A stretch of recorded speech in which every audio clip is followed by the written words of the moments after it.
wants to walk, do it now. Hey, everybody, we're all going to get late. Kick is up, and it is long enough, and it is good. Adam Vinatieri, at age 45, drills one from 57 yards out. Was kept alive by Oladipo, and Sabonis with a left hand. John, I have never been better to be on the air with you here in Indianapolis, a place where so many of my dreams have come true. The Ride with JMV, FM 107.5 and 1070 The Fan. All right, I don't know about anybody else. I thought last night was spectacular. I did.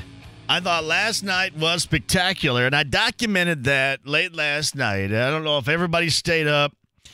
And I know that curmudgeons like Mike Greenberg probably crying about how, yeah, we got to go to bed. This is how not baseball was not meant to be this way or whatever. But, man, we had some drama. We had some clutch play. We had a protest. Anybody else ever been involved in a game that was protested or attempted protest? I think the last time I was involved in a protest, one of our players' uncle was the official. I think I was on a team at Eastern Green where one of my teammates' uncle was the official. We got to protest. That's nepotism. And it probably was. Probably was. Yeah, last night was great, though. And you get a Game 7 for your trouble. Here's hoping that it lives up to it, right? Here's hoping that it lives up to it. And I know we have no Major League Baseball team in this market, and there might be a couple of you out there saying, hey, get to the Colts, hey, get to the Pacers, hey, get to IU, get to college football, whatever. But that was pretty damn good last night. I mean, if you just like the drama, just essentially the drama of sport, that was some good stuff. It really was. And we could debate all day whether or not it was accurate with the umpiring crew. And, I mean, that's the rule. But they need to go to the white and orange base that we have always loved in softball leagues around the state of Indiana. The white and the orange base. Just do that. But it was fantastic last night. And think about that, too. Think about the moment where, I mean, everybody's disappointed that's wanting to see the Nationals win or push this to a Game 7 because they had an opportunity taken away. And then you get that justice-served home run. Justice-served home run against MLB in the rule book because of the screw job everybody felt Trey Turner was getting. I don't know really how you handle that. I mean, you get an errant throw that gets there the same time Turner gets there, knocks the glove off, and it's like anything else, just like they did with the Saints a year ago. And at least that affected the Saints. I mean, that cost the Saints an opportunity to go to the Super Bowl. And that's the one thing you didn't want to see last night. So what happened? Anthony Rendon picked up absolutely everybody and went yard. And he might be the quietest superstar out there. And they alluded to that a couple of different times last night. This guy does all these great things. Looks like stinking Brooks Robinson at third. I mean, he's a cyborg. I was talking to Tucker Barnhart last night. I go, this guy's a cyborg. Hitting clutch, long balls. He's from Houston, grew up in Houston, revered in Houston. Free agent, by the way. And he's making all the plays. He hadn't had the hottest World Series, but that was one hell of a moment last night. It really was. Trey Turner. This is the one thing I brought up last night. Who was with me on this? I got a lot of feedback and a lot of positives. I mean, in a world where we get nearly everything, right?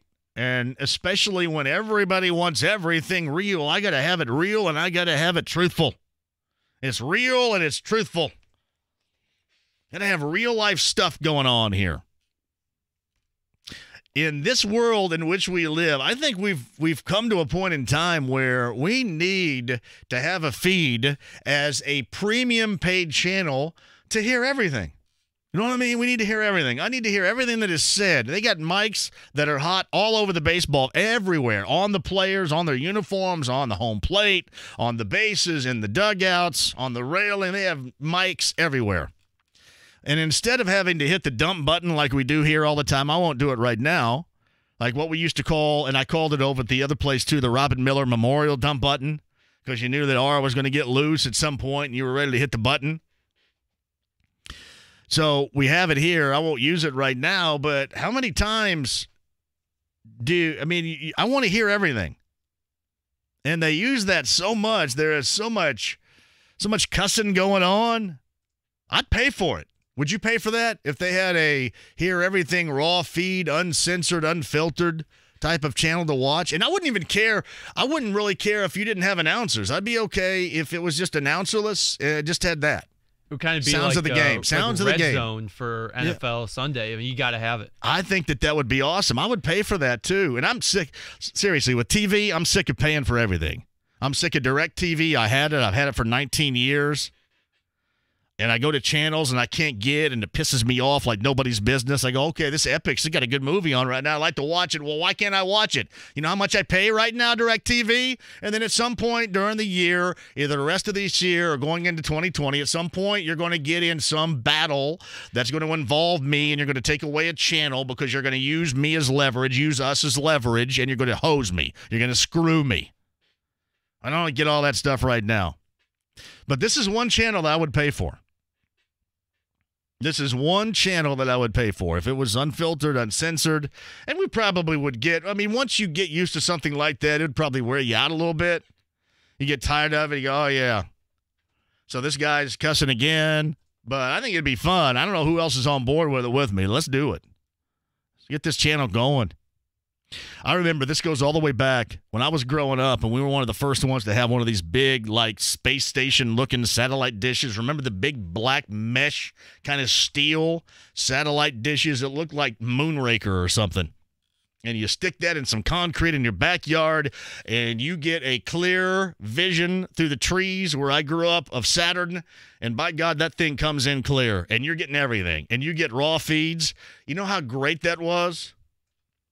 I watched all these NBA games, but the channel came on, but you got the raw feed.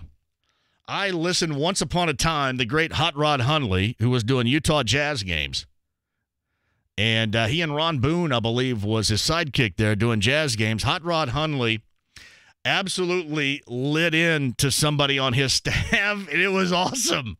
I mean, probably wasn't awesome for that person, but it was awesome. I mean, these guys are cussing. I mean, they're just being human, right? That's what I want. I need the human, real, unfiltered, uncensored, and I'm sure MLB would cringe, right? Oh, what about if our advertisers aren't going to like that? But I bet I can find more than a couple of people that would like to be with me on that. Back in the day, I wanted to start our own channel and just have that. And have announcers and play-by-play folks that could just cuss, right? Never really materialized. And people tell me that you can get this on YouTube, but I actually want the live action. I want it as it's going on. I don't want to have to go back on YouTube to watch it again. I'm on live action. But last night, if you wanted drama, I mean, think about this. You have 6 games in a 7-game World Series set, and they've all been won by the road team. That is awesome. In this day and age where everything is, you got to get the home field advantage. Home field this, home field that. That is amazing. It has been fun as hell. And I know that Cubs fans remember the final breakthrough, and that is always, especially around here with as many Cubs fans as there are locally, that is always going to be revered and going to be maybe your best World Series moment. But, man, you talk about living up to some expectations. This bad boy is getting it done right now. It really is. I do like John Smoltz, too. I can't lie. But it is getting it done right now. And I don't hate Joe Buck like everybody else does either. But this has been fun. We get a Game 7. That is awesome. If you want to talk about last night, anything else that we've hit so far, 239-1070. If you so desire, ring us, and we're off and running with it. Pacers back in action versus Brooklyn. Pacers 0-3 on the season, and may end up going 0-4. At some point, it's not. I said this morning on Drop Off Line Sports. At some point, this is going to not be funny anymore. It's not going to be funny and cute, and it is not going to be excused by the early portion of the season, which most of the time goes recognized as who gives a crap. At some point, it's not going to be funny anymore. And for me, And I'm assuming for a lot of Pacer fans out there, the sooner the better. The sooner the better. And I'm sure they still have a lot of evolving to do and a lot of playing together to do. And the whole Vic is like going to ride in here on his massive steed and, save the Pacers from the depths of hell in the Eastern Conference. But at some point, it's going to be watchable. It hasn't been watchable yet. I mean, even when they made that comeback in the second half, offensively, because it just wasn't, it was just clunky, as I've mentioned all along. It wasn't fun to watch. It hasn't been fun to watch so far. Make it fun to watch. I think tonight's a good night in Brooklyn to get that first win, and so you can douse some of my takes, some of my hot early season NBA takes. Hey, listen, I should have them too because I expected a hell of a lot more in the first 9 games that I thought at the time would be winnable. What a big joke that's turned out to be. I mean, you get 2 games with Detroit without Blake Griffin. You're on the road in Cleveland. Tristan Thompson works you over, Miles. The combination, the twin towers of Tristan Thompson and Kevin Love do you in a major way. So at some point, it's going to go from being early season excused and cute, and we're going to giggle about it and laugh about it to, you know what? What if this is what it is right now? You're getting 18 points off the bench. You get one of your guys that was a first-round pick that stinks and is never going to be any good, and then the guy last year everybody kind of fell in love with early on, or at least in spots, that can't even get off the bench now, and you got the 19-year-old that everybody was excited about seeing that, well, if you see him in the layup line, that's really the only place you're going to see him. At some point, this is not going to be fun anymore. So I think we're approaching that point right now. So the Pacers going out there and getting something done tonight probably would greatly benefit them. Anybody agree with me?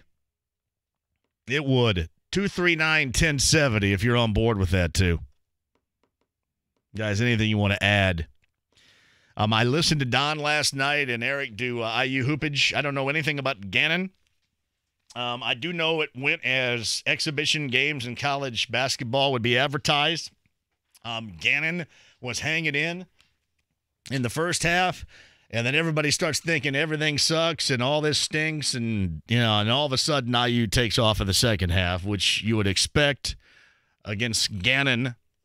But other than that, I'm not sure. And we shall see. Hey, on the show tomorrow, Fred Glass, IU athletic director, is going to join us, I think, in the 4 o'clock hour. Coming up tomorrow, we'll talk about, not just that, but obviously the success this season to become bowl eligible, the IU football program. We'll talk about Tom Allen and a lot more of Fred coming up on tomorrow's show. I think 4 o'clock wise is when he is going to be on there tomorrow. So be ready for that. So we'll see what happens. I need to find out, too. I haven't really heard, and Don comes on with us on Friday, why everybody felt so damn disrespected by what Nebraska did on Saturday. I haven't heard that. We'll ask him and see if he'll answer that. Tomorrow, 4 o'clock, be here. Well, hell, be here right now. 3:14, be here. Do it. Colts, of course, we'll talk to Greg Rakestraw, bottom of the hour, Colts post-game show host. We'll get into Greg regarding that and Greg regarding a little college football as well. But Colts getting ready for the Steelers. We talked about the Steelers. When you approach this game and think that the Steelers stink, there's no more Roethlisberger, there's no more Le'Veon Bell, there's no more Antonio Brown. It's not going to be like it has been in the past, to the tune of 1-5 in the last 6, and the last time the Colts beat the Steelers in 2008. Not going to be like that. Just when you start talking like that, be careful, because this Colts team is not going to run away and hide from anybody. And it's not because they're not good enough. It's just they're just not gonna. As we've talked about, they are capable of beating anybody. They truly are. And I do think that they're getting underestimated, and it doesn't matter. I mean, power rankings are for us to joke about and talk about, but it doesn't matter. But at the same time, to be left out of the top 10 when you're arguably, at worst, the third best team as we sit here right now in the AFC is a little odd. So you would probably think this team, and it doesn't matter to them. I mean, they go 1-0. That's their mantra. It's week to week, and you're not going to look ahead and all the football cliches that you can hear. It's worked so far. It has worked so far. So that's what matters. Again, they are good enough. They are good enough to get it done, but they're also capable of losing 1-2 that they shouldn't have. You look back to Oakland for that. I mean, hell, you almost look back to last Sunday for that. You know, as much as we talked about the greatness of the Denver defense under Vic Fangio, there were some moments in time where you thought, what? I mean, if I tried to explain to you that, yes, we're making an argument here that the Colts are the third best team in the AFC, if I tried to make that argument in the third quarter of that Denver game, you'd probably call me crazy. I probably would agree with you. But the capabilities are there on both ends. Didn't do anything prior to the trade deadline. We'll talk to Greg about that. Kevin Bowen's going to join us in the 5 o'clock hour, and we'll talk about that with Kevin Bowen, as well as Pacer stuff with Kev. And Drew Storen is going to join us, too. He's still trying to work his arm back into shape, as he did all of last summer. And once upon a time, he was, if you remember, a member of the Washington Nationals and a teammate of Steven Strasburg. There's a lot going on there that I want to get into. Because if you saw last night, Tom Verducci asked Steven Strasburg, going back to 2012, when Steven Strasburg and agent Scott Boras decided that Strasburg was not going to participate in the postseason because of how high his innings total was during the regular season. That sparked some incredible debate. And we'll talk about that. Strasburg as a teammate, how he views this national team right now. Certainly, he's had connections in the past with Mike Rizzo, their general manager, and just a lot of MLB things with Drew Storen coming up here in the 4 o'clock hour. So we are set and ready for you on a busy yet very soggy Wednesday afternoon. I mentioned the college football stuff we'll dive into. And last night was just absolutely great. I love a seventh game. There's not much better than that, is there? I love a sweet seventh game. Think about this for a moment. We're going into a seventh game. The road team have won the first 6. You get a protest. You get endless drama that was last night in the 7th inning. You get Trey Turner calling out Joe Torre. Hey, there he is over there. Yeah, he's putting his head down, trying not to look. And we had Game 5 boobs. I don't know what else. What can they do for you? I mean, really, what do they say now? That checks all my boxes right there. I don't know what else it can do. I mean, somebody's going to have to do like a backflip in the batter's box and then hit a home run after it. So I don't know what else you can do for me. It has been, to me, that spectacular. Hey, JMV, the World Series has 2 interesting factors this year. The first is the home team has lost every game so far. The second is Houston doesn't have any left-handed pitching. Do you recall a World Series champion that has no left-handed pitching? Well, Mike in Beech Grove, not off the top of my head. Not off the top of my head. It's been great. And then, I mean, Houston had to deal with the assistant general manager clown, too. Seriously, this hasn't been fun for them because they were the predominant favorite, basically with everybody. And start out 0-2, win 3 straight on the road, come back home and drop that last night. Well, I think it's clear, right? It looks clear that from top to bottom with that roster that they are a dominant team. But you got to give it to the Nationals for just hanging in. There's some grit. I'm going to talk about grit again. Yeah, I did see that too. So Bleacher Report has a story, and I forget what it's called, so my apologies to Bleacher Report. But there's a Where Are They Now or Never Heard Stories in Sports or whatever. But a dude from Bleacher Report is shooting pool with Antonio Cromartie, if you remember, was for a little bit a Colts cornerback back in 2016. And Antonio Cromartie talks about how the Colts cut him because he was one that kneeled during the national anthem, and that's why the Colts cut him.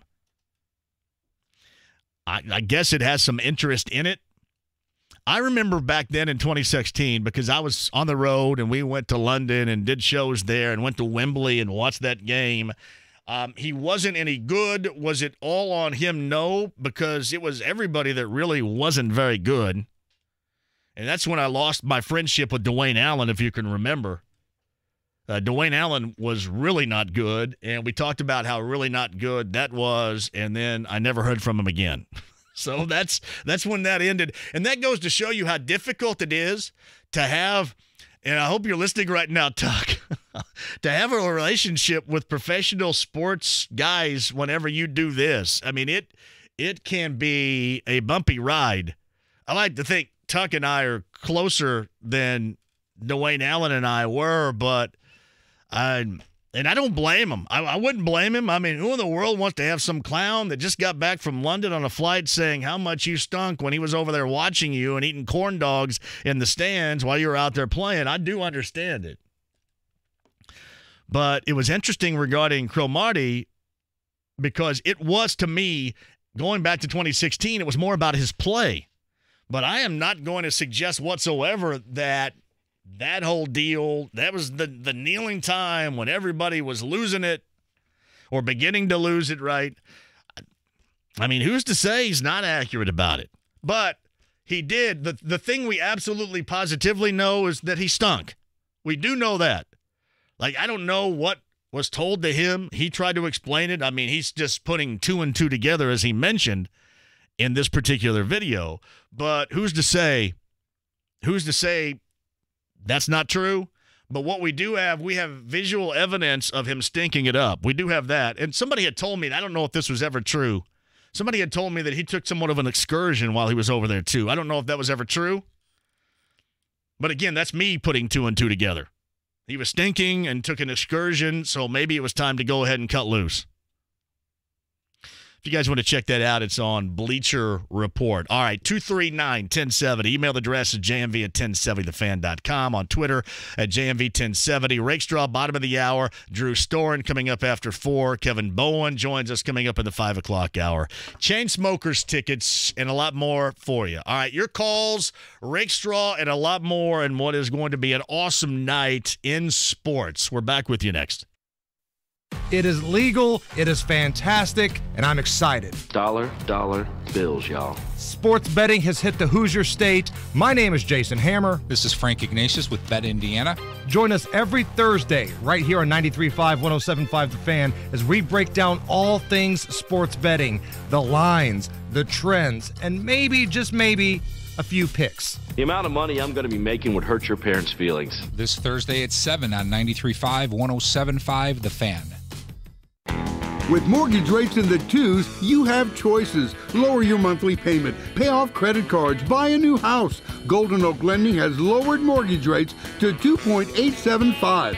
And that's a fixed rate. This is James Hawkins. If you're struggling with credit card debt, we can help you pay it off at a low rate. At 2.875, now's the time to fix the house. Finish the basement. You have so many choices. We're easy to work with, and we'll give you a free mortgage checkup right over the phone, so you can find out exactly how much you can save. Or apply online at goldenoaklending.com with our fast Zipline mortgage. Call our Indy office at 317-706-GOLD. 706-GOLD. Our experts will walk you through it all, and if we can't close your loan, the appraisal is no charge. Golden Oak Lending, cured my blues. NMLS 114937, FHA 15-year fixed, APR 3.915, 20% equity with approved credit. Regulated by the Indiana Department of Financial Institutions.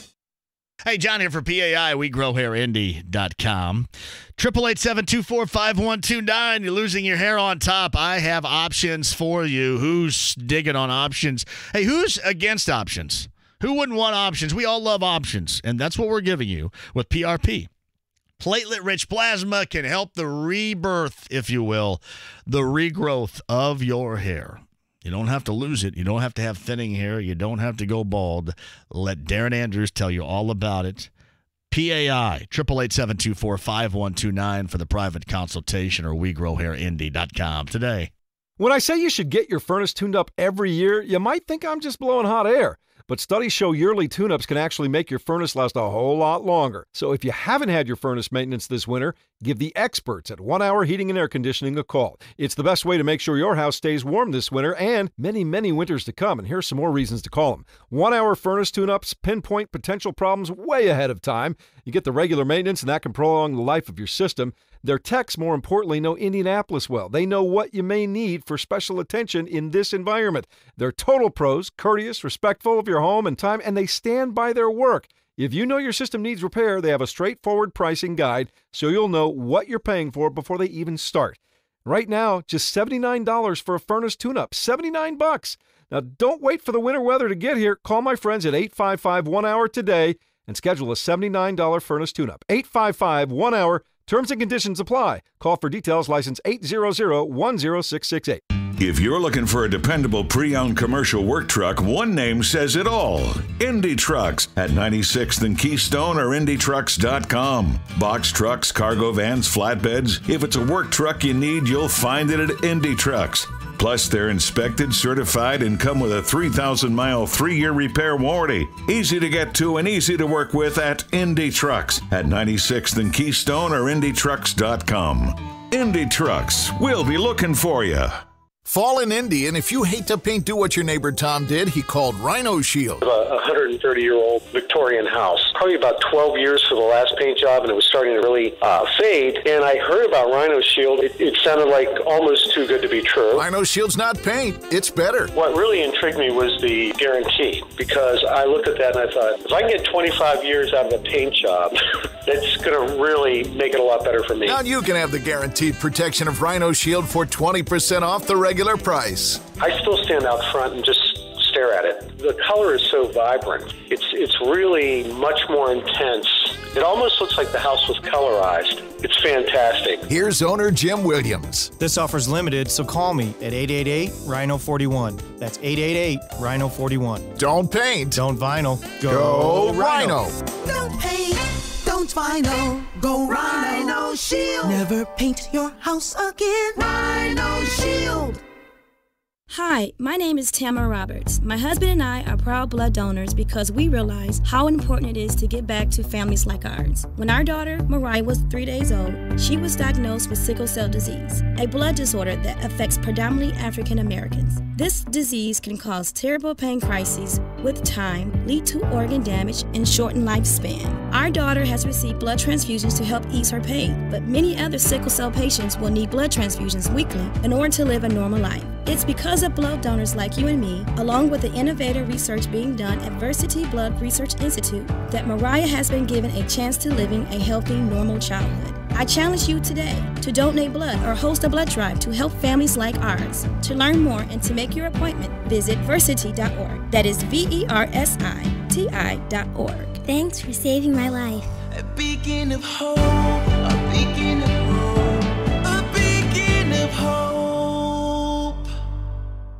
Did you know that online sports betting is now legal in Indiana? And online sportsbooks have limited time offers available right now, like exclusive bets and deposit match bonuses. At PlayUSA.com, we compare offers from top online sportsbooks so that you can skip the work and get to betting. Go to PlayUSA.com/radio today and choose from thousands of dollars in bonuses, all of them reviewed and rated. Don't bet without your bonus. Visit PlayUSA.com/radio now. 21 and over, Indiana customers only. All gamblers bet at their own risk. Winning is not guaranteed. Gamble responsibly. Call 1-800-GAMBLER for resources and to learn more.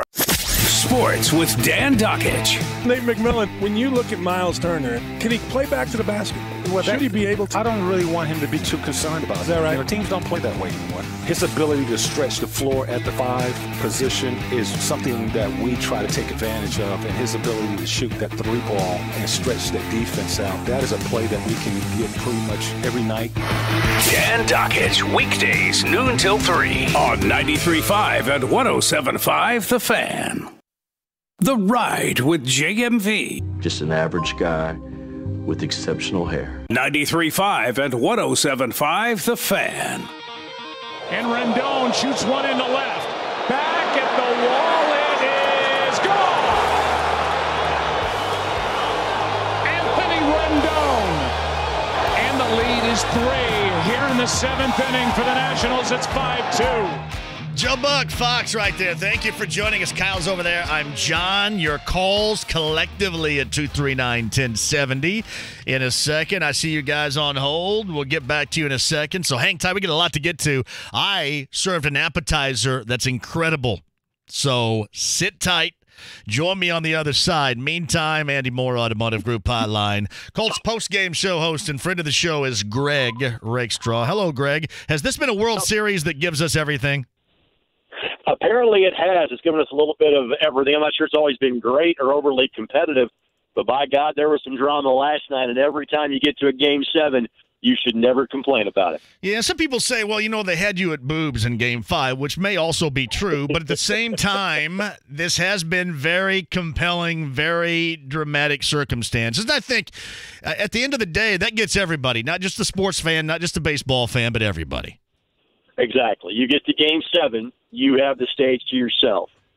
You have the controversy of last night's call, even though I think it was the correct call.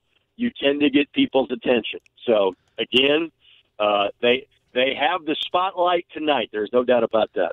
It's Greg Rakestraw on the Andy Moore Automotive Group Hotline. To the Colts for a moment, too, was there anything you felt was necessary for the Colts to address and then ultimately didn't prior to the trade deadline yesterday? No, I thought they were going to stand pat.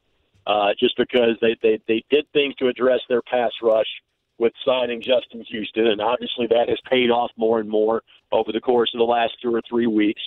Ben Banagou started playing more snaps, kind of had to with Kamoko Ture's absence. But I thought Banagou starting to come along, so your pass rush is there. And clearly your offensive line, they played every snap together.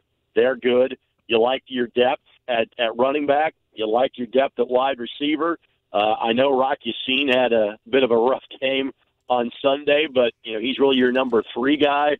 So no, I mean this team, for the most part, has been healthy. Yes, Devin Funchess has been on IR. Yeah, they've missed some key players at times, but no, I mean I'm not surprised. I'd have been stunned if they had made a major move at the trade deadline. Yeah, I don't think anybody expected it because it would so be against the grain. Here's what's funny about that is I was listening to Peter King early in the week on a national show, talk about how you get a lot of other general managers now around the NFL that are deciding that maybe it's not the draft that you're going to, but it's more of what you can add with an accomplished player.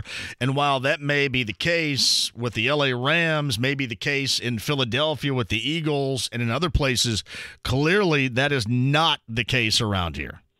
Well, I think they're right. I mean, again, this seemingly has turned into kind of an old school shop, of Chris Ballard building from within, the very Bill Polian-esque.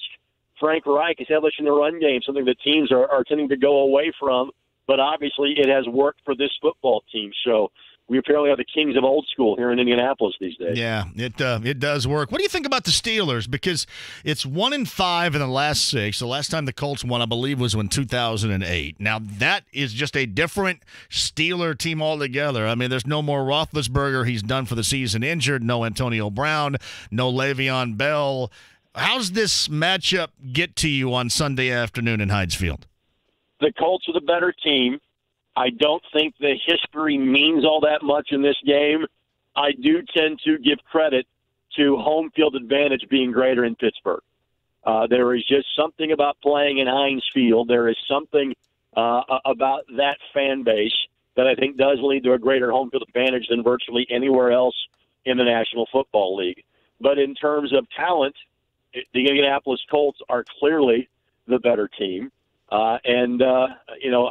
We have learned that the Colts, even though they're playing their level of competition, they've done that at least at home against both Denver and Oakland. So maybe it's not exactly a blowout game, but frankly, I think saying it's a game the Colts should win, I'm not exactly giving you a hot take there, John. That's one they should win on Sunday. So Greg Rakestraw, fifth quarter huddle host along with Barry Krause. Greg's via the Andy Moore Automotive Group hotline. Is it bad that Quincy Wilson and Deion Kane were healthy inactives on Sunday, or is it good because you can view it as, well, you've got such a rich and a deep roster that is the reason why those tough decisions on Sunday afternoon before the game are made? Which is it? We have kind of lumped them in, but we should separate the two of them. Deion Kane was a third-day draft pick.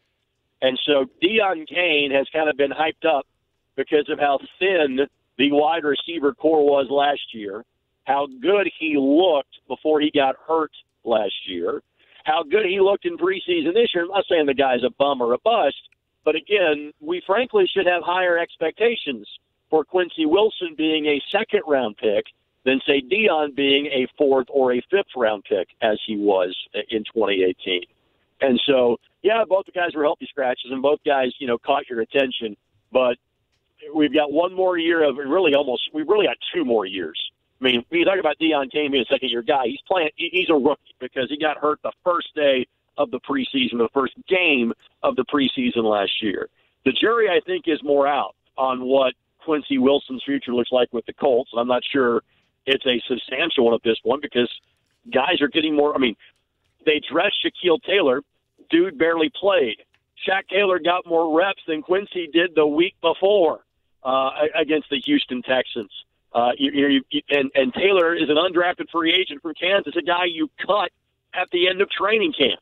So it's not good for either guy, but I think it's a lot worse for Quincy than it is for Deion. Let's put it that way.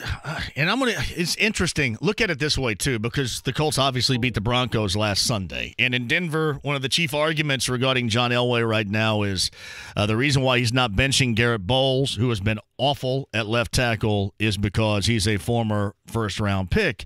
Whereas, I mean, you get here, we're not talking about a first-rounder, but he was a high-round pick in Quincy Wilson. Here, you're not worried about the ego as much as you're worried about getting the best roster out there as possible week to week. Right. And the other thing I point out about Quincy is that we're seeing some of the same signs as far as lack of playing time with 2 different coaching staffs. Yeah. It's the same general manager, but now you've got 2 completely different sets of eyes that are saying, for whatever reason, hey, we're going to go with these other guys that don't have the same pedigree that you do. And knowing the way they invested in Pierre Desir, Kenny Moore, and then with the draft capital invested this year in Rock Yassin, like if Quincy was solidly the dime cornerback, was the fourth corner, you'd go, hey, listen, maybe that's what his ceiling is going to be here, and that's okay. He's not. He's fifth. He's sixth. He's seventh. And that's a problem for a guy that was a second-round pick 3 years ago. He's Greg Rakestraw on the Andy Moore Automotive Group hotline. Before I let you go, a couple, maybe a threesome here, if you will. Not like that. A threesome of questions regarding college football. Your impression on the type of season Tom Allen and IU is having. Your impression on the type of season Jeff Brom and Purdue is having. The same thing with Notre Dame. And with the Fighting Irish, is it time to separate now from Brian Kelly? Go. No, it's not time to separate from Brian Kelly. Brian may choose that decision just because he's tired of it. But again, this is what the legitimate expectations for Notre Dame should be versus what others' expectations of them are.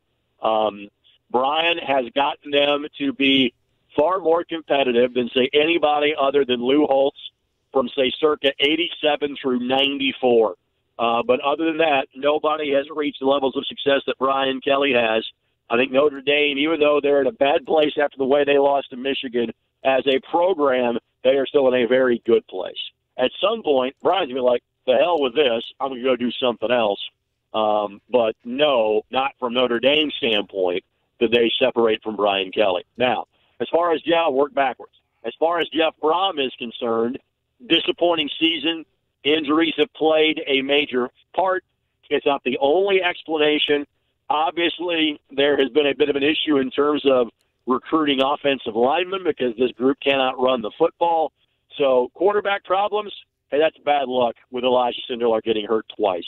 Defensive issues, that's bad luck because of Marcus Bailey being hurt and others. But O-line, that's on coaching staff not getting the right guys in there or not getting the job done.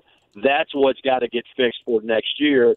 However, given the investment that was made, and I'm not saying it was a wrong investment, given the investment that was made in Jeff Brom after last season, dude has some time to work on said things because he's not going anywhere. So you chalk this up to a bad year, hit the ground running next year. And again, this is where the advantage of playing in the Western Division helps, to where it's not the gauntlet you have to face in the Eastern Division. Now, on to Tom Allen.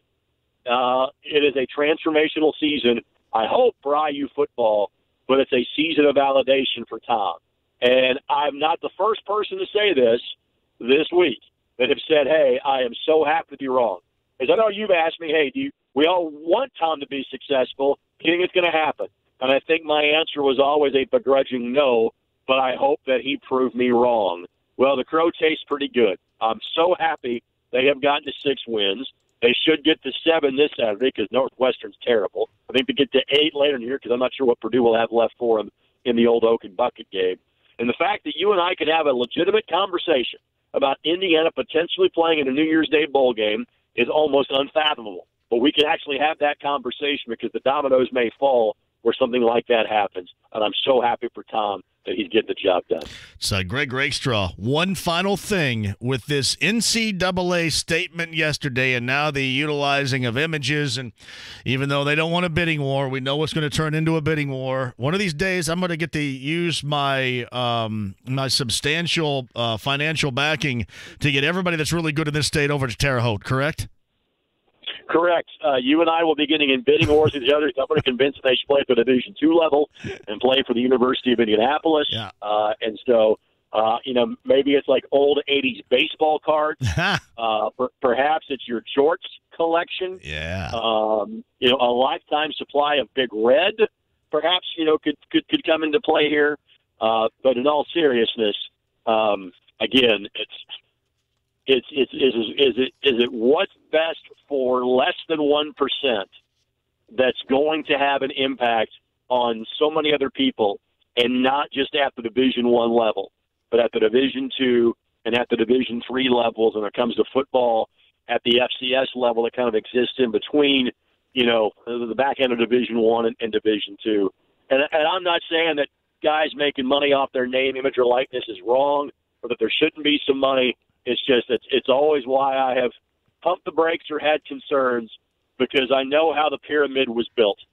And I know that so much of what happens amongst the top 40 or 50 schools in football and men's basketball is what funds a lot of things for every other sport on that campus, but also funds a lot of things for virtually every other student athlete that plays at an NCAA school.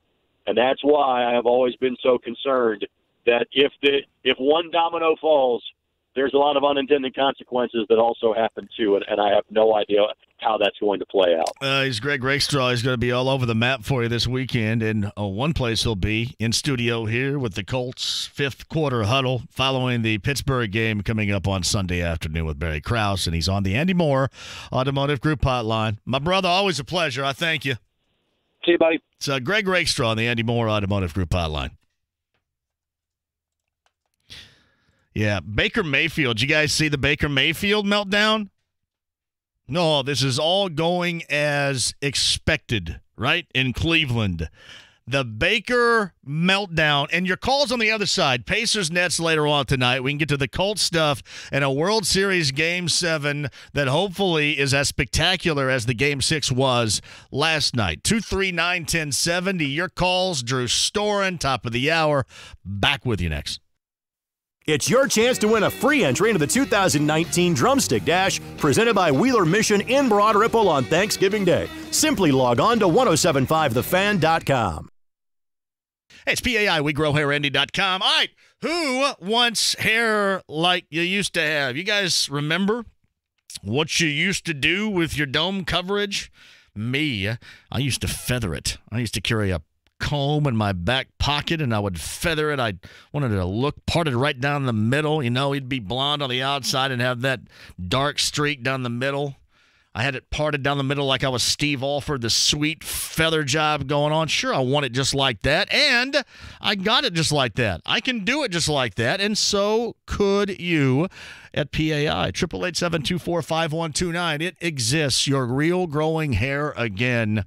If you like that option, get it done with a private consultation with Darren Andrews. 888-724-5129 or WeGrowHairIndy.com today. Hey, it's Rob Belushi from the Bill Estes Ford family in Brownsburg, and it is Truck Month, when you can save up to 27% on F-150s and up to 20% on all new Fords. We're here with Brian from sales. Brian, are you reading your reviews? Yeah, I want to make sure our customers are happy. Well, can you do that later? We're trying to talk about... Chad said, I immediately felt comfortable when I walked into the dealership. That's great, Brian, but Truck Month... Tanya said, outstanding people and great dealership to work with. Yes, Brian, we all know that Bill Estes Ford is the #1 customer review dealership in Indy. We do work hard so the customer can take it easy. Right, but I think everyone wants to hear about Truck Month. F-150s are up to 27% off, and all new Fords are up to 20% off. Plus, choose from 170 pre-owned vehicles with 1.9% financing for 60 months. Now we're on the same page, Brian. Stop by Bill Estes Ford in Brownsburg and see why customers rate us #1 in Indy. Hey, look, Amy said... Brian, you got to see the world around you, man. JMV here for FanDuel. Are you guys on board with me? FanDuel Sportsbook officially live in Indiana, so now you can bet money line spreads, parlays, props, and more on every game from anywhere in the state. The features are so easy, so incredibly fun. I love it, and you will too. Plus, FanDuel Sportsbook is offering you this. Are you ready?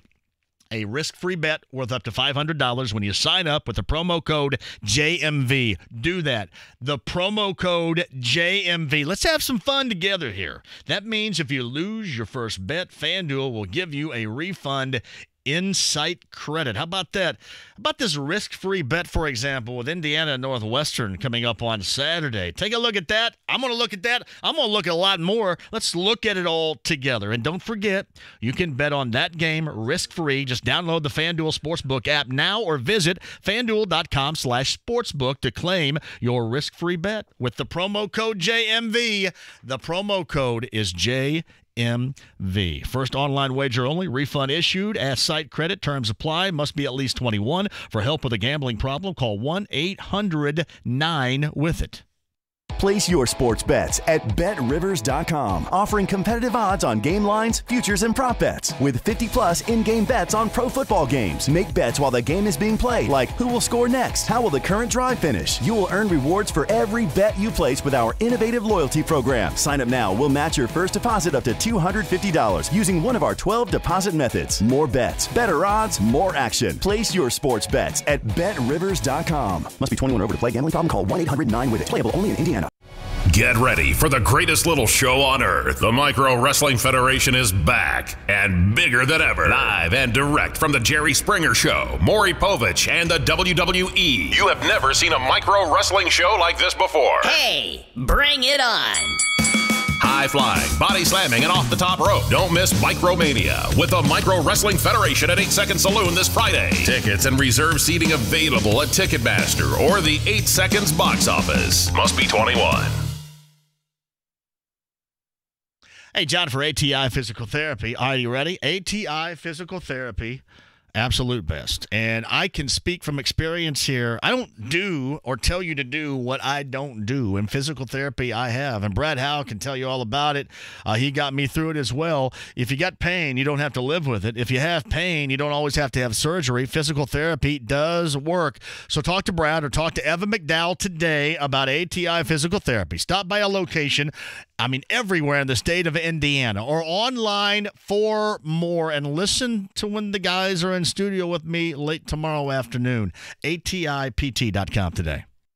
Stop in Portillo's today and get obsessed with delicious Chicago-style hot dogs, homemade Italian beef sandwiches, chocolate cake, and so much more in Indianapolis, Fishers, and Avon. Find out for yourself. Portillo's. Get to know us. Get to love us. Get obsessed. Your Colts tickets are waiting. Be there November 10th as Dwight Freeney is inducted into the Ring of Honor. Get your Colts versus Dolphins tickets today at Colts.com/tickets. The Ride with JMV. I don't understand the words you just said. 93.5 and 107.5 The Fan. Drew Storen, top of the hour. Kevin Bowen, 5 o'clock hour. That is Kyle over there. I am John. Thank you for joining us. Greg Rakestraw, podcast 1075thefan.com. Game 7, World Series. Astros hosting the Nets later on tonight. Should be great. Chuck talks Pacers and Nets because that's also tonight from Brooklyn. And Chuck joins us now. Hello, Chuck. How are you? Pretty good. I love the NBA. I watch it when a lot of people don't, but I got to commiserate with you. Pacers are unwatchable. 3 big things. Defensively, as you've said before, they're not physical enough. And it's not just Miles. Miles is Miles. He helps this team. 2, they don't stop any dribble penetration. 3, they don't get hands up on shooters. And they shoot like they're in warm-up because nobody's guarding them. So, I mean, I don't know how they go in and do anything differently in Brooklyn unless the coach lights a fire under them. Well, I mean, it has been incredibly disappointing to watch so far, and at some point, this is going to turn into, "Hey, don't worry about it. It's early season." To hitting the alarm here. I agree with you, Chuck, and I'm the last person to want to do that. But I have explained to folks the importance of the first 9 that on the schedule, at least with their competition, looked incredibly winnable until they played the games, and you lose 2 with a Detroit team without Blake Griffin, and then to a Cleveland team. I mean, and it's awful to watch. You're absolutely right. It has been. Here's my question now. Yeah. Do you feel like I do? They'd be 3-0 with Thad Young and Bogey. I don't know. I don't know if they would be 3-0. I mean, would it help because of the whole cohesion? Yeah, maybe. I mean, listen, I can't dismiss your argument because I do like those players a great deal. And to me, one of the big, and Chuck, thank you for the call. One of the big missing pieces is Thad, and I've said that all along. And not because of his three-point shooting prowess, but because of his defense. They have been awful for the most part defensively. They weren't awful in the second quarter against the Pistons the other night, or the second half, I should say. But I don't know if it was all their lockdown defense as much as, I mean, Detroit just kind of sucks. I mean, they do. I mean, they got 18 points from their bench, and then some dude named Christian Wood put up 19 off the Pistons bench. Or they might have won that game, and we'd feel better about it had they not looked so damn discombobulated at the end. A lot of crapola going on there. Kevin at 239-1070 is next. Hello, Kevin. Hey, buddy. How you doing? Great. Go ahead. Hey, a couple quick things. Do you think they'll go to a quick rotation tonight, like maybe every the baseball game, every couple innings, and I could see that. I could see that. Sorry about Franny's luck. You got to get the brown stains out of my underwear. I had to work a good steak. Oh, what's with the salt and butter? All toast. Oh.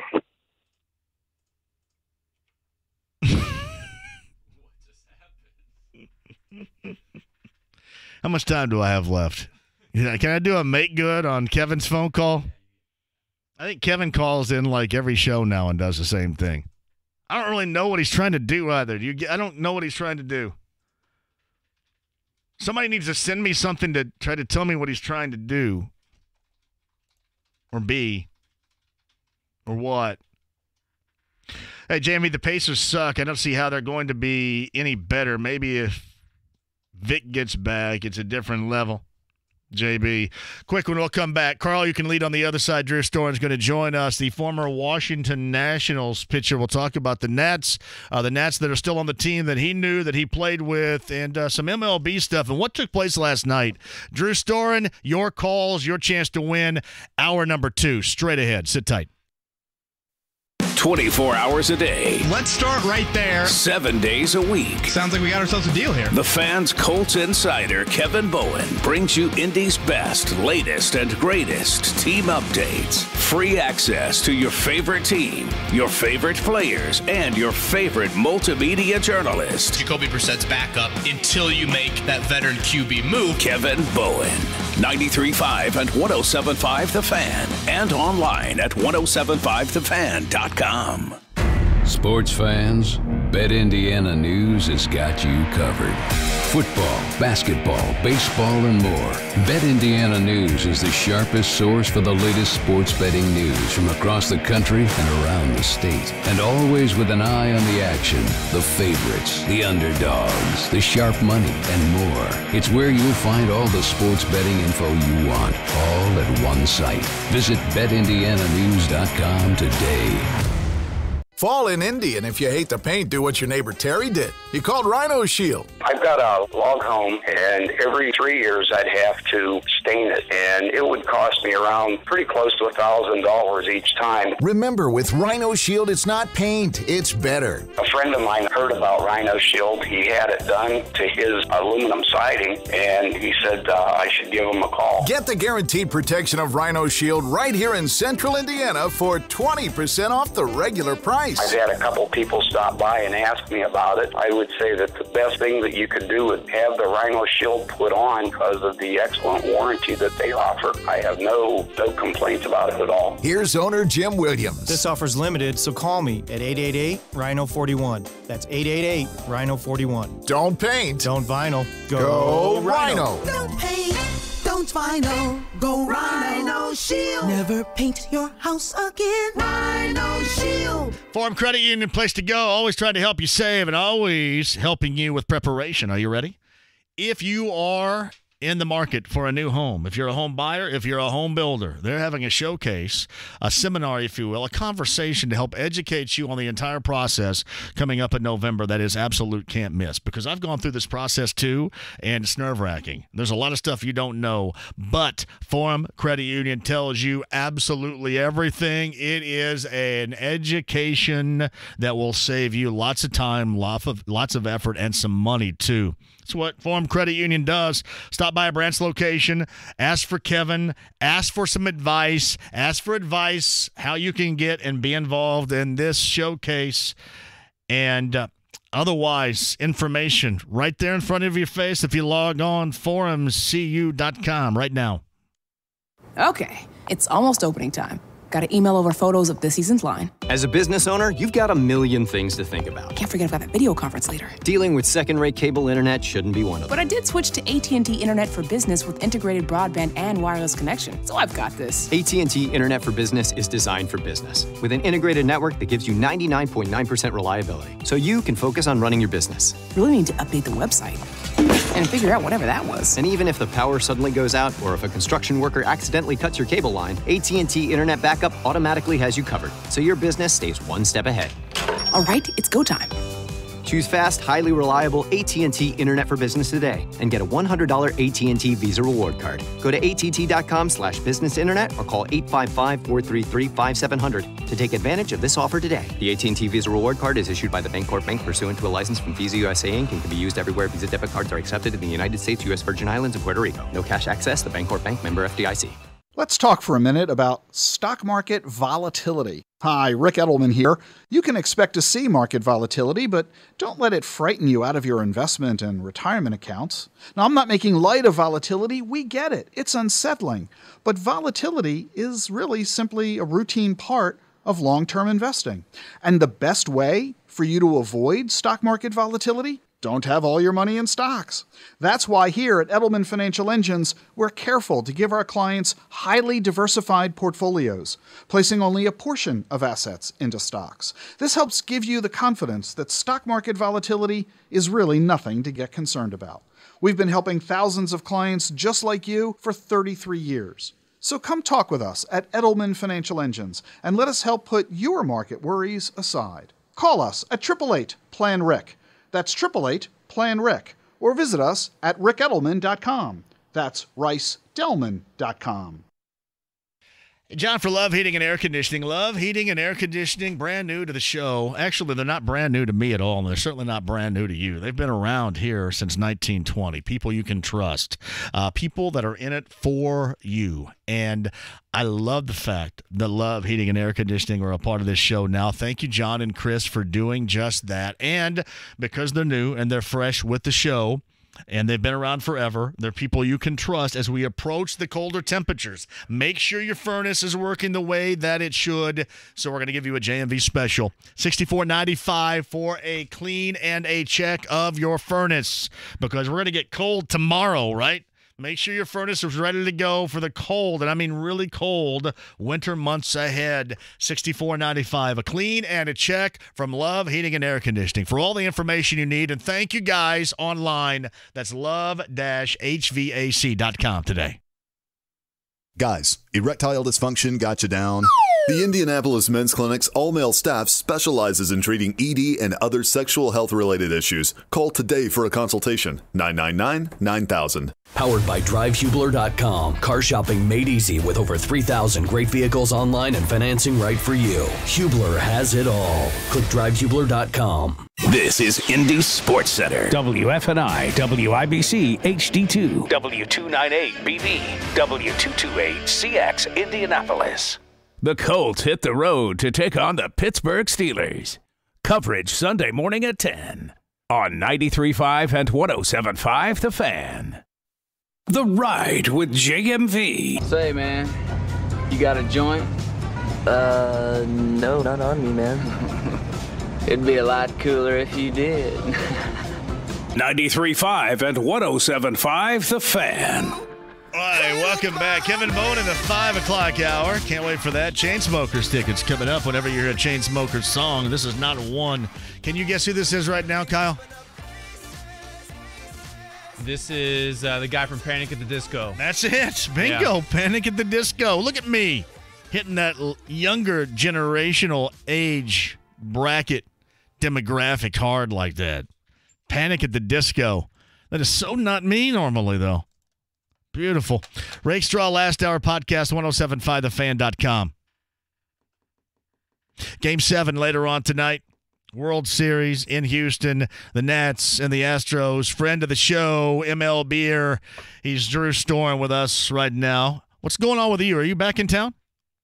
Yes, I am. Back here in Indy, just going up to Pro X up in Westfield every day to train and just get my work in. You watching every pitch of the World Series? Yeah, I've been on the roller coaster ride. It's been an incredible series. You've pretty much seen about everything now. That's where you started. That's where you played. What's your feeling about watching these guys, some of which were your teammates back then? Yeah, I definitely am rooting for them, because the guys that, I played with and I'm close with, they're just such incredible teammates and guys that you really like. Ryan Zimmerman's a great example. And then, people fortunately found out about Aaron Barrett's story and what a great comeback that's been too. So, it's easy to root for them, and I hope they can pull it off tonight. How impressed were you with Strasburg, who was another one of your teammates back in the day, with that performance last night? Oh, I mean, he's just been incredible all postseason. I mean, he's one of those guys that, when he's in those big situations like that, he just, he goes out and dominates. And it's not the impressive thing too. It's not the same Steven Strasburg that everybody saw at the debut. I mean, he just had such Nintendo type stuff when he first came up, and he's had to adapt. And I mean, his ability to pitch, he's not lighting up the radar gun like he used to, but he's able to throw that breaking ball or that, plus changeup in any count, and really kept those guys off balance. How long does it normally take on the major league level to, as you just mentioned, Drew, learn how to pitch? Because, as he got into it, I mean, he was kind of like a cyborg, right? That's what everybody thought he was. And then it takes some time to learn how to pitch. How much time does it normally take? It depends on the guy. A lot of it's just kind of figuring out the type of person you are mentally, whether he's super analytical or not, whether he wants to trust the catcher more or whatnot. I think there's so many little facets that go into becoming, that ability to pitch. But he's always been somebody, even when he had the plus fastball, he would throw his breaking stuff a lot. So I think that's really helped him evolve quicker and, really helped elevate him just to this beyond elite status in the postseason. He is Drew Storr, and he's on the Andy Moore Automotive Group hotline. I saw Tom Verducci ask this last night and said, I know it was a long time ago, but, how's this feel, compared to going back to 2012 when he was a teammate and you go to the postseason and, he's out because of his pitch count or innings count. How was that taken back then? Obviously, it's years later now, but how was that taken back then? Well, just a lot of it just depended on the person. So for me, I understood it because I saw the big perspective. But more of the veteran guys that were just kind of coming in for a year and maybe this was their shot, they were frustrated by the idea, right? Because they're like, well, how do we not go all in here? So I've said since day one, everybody can sit there and play armchair quarterback, but Mike Rizzo is the guy that had to live with the decision, and Strasburg is clearly a once in a decade type talent. So you got to do everything you can to preserve it. And obviously, it wasn't a popular opinion, but it's obviously paid off the way he's thrown this offseason. Hey, Drew, why did they go get him last night and not let him finish that off? That's a good question. I think it's a combination. I would say it's mainly because they wanted Doolittle to get some work. They hadn't thrown in like 6 days or something like that. Right. So I think that was part of it. And you had that cushion of a lead to kind of play with. So you look at it from that perspective. I think that's. I'm with you. I think if it was a closer game, you're keeping him out there because I don't see anybody coming out of that bullpen that's going to have better stuff and be more locked in than he was at that time. Yeah, it has been amazing. Drew Storen joins us via the Andy Moore Automotive Group hotline. What has most impressed you about this? I shouldn't even say postseason run because really with the Nats it goes all the way back to June, but we'll keep it into the postseason. I've said this all along that I thought.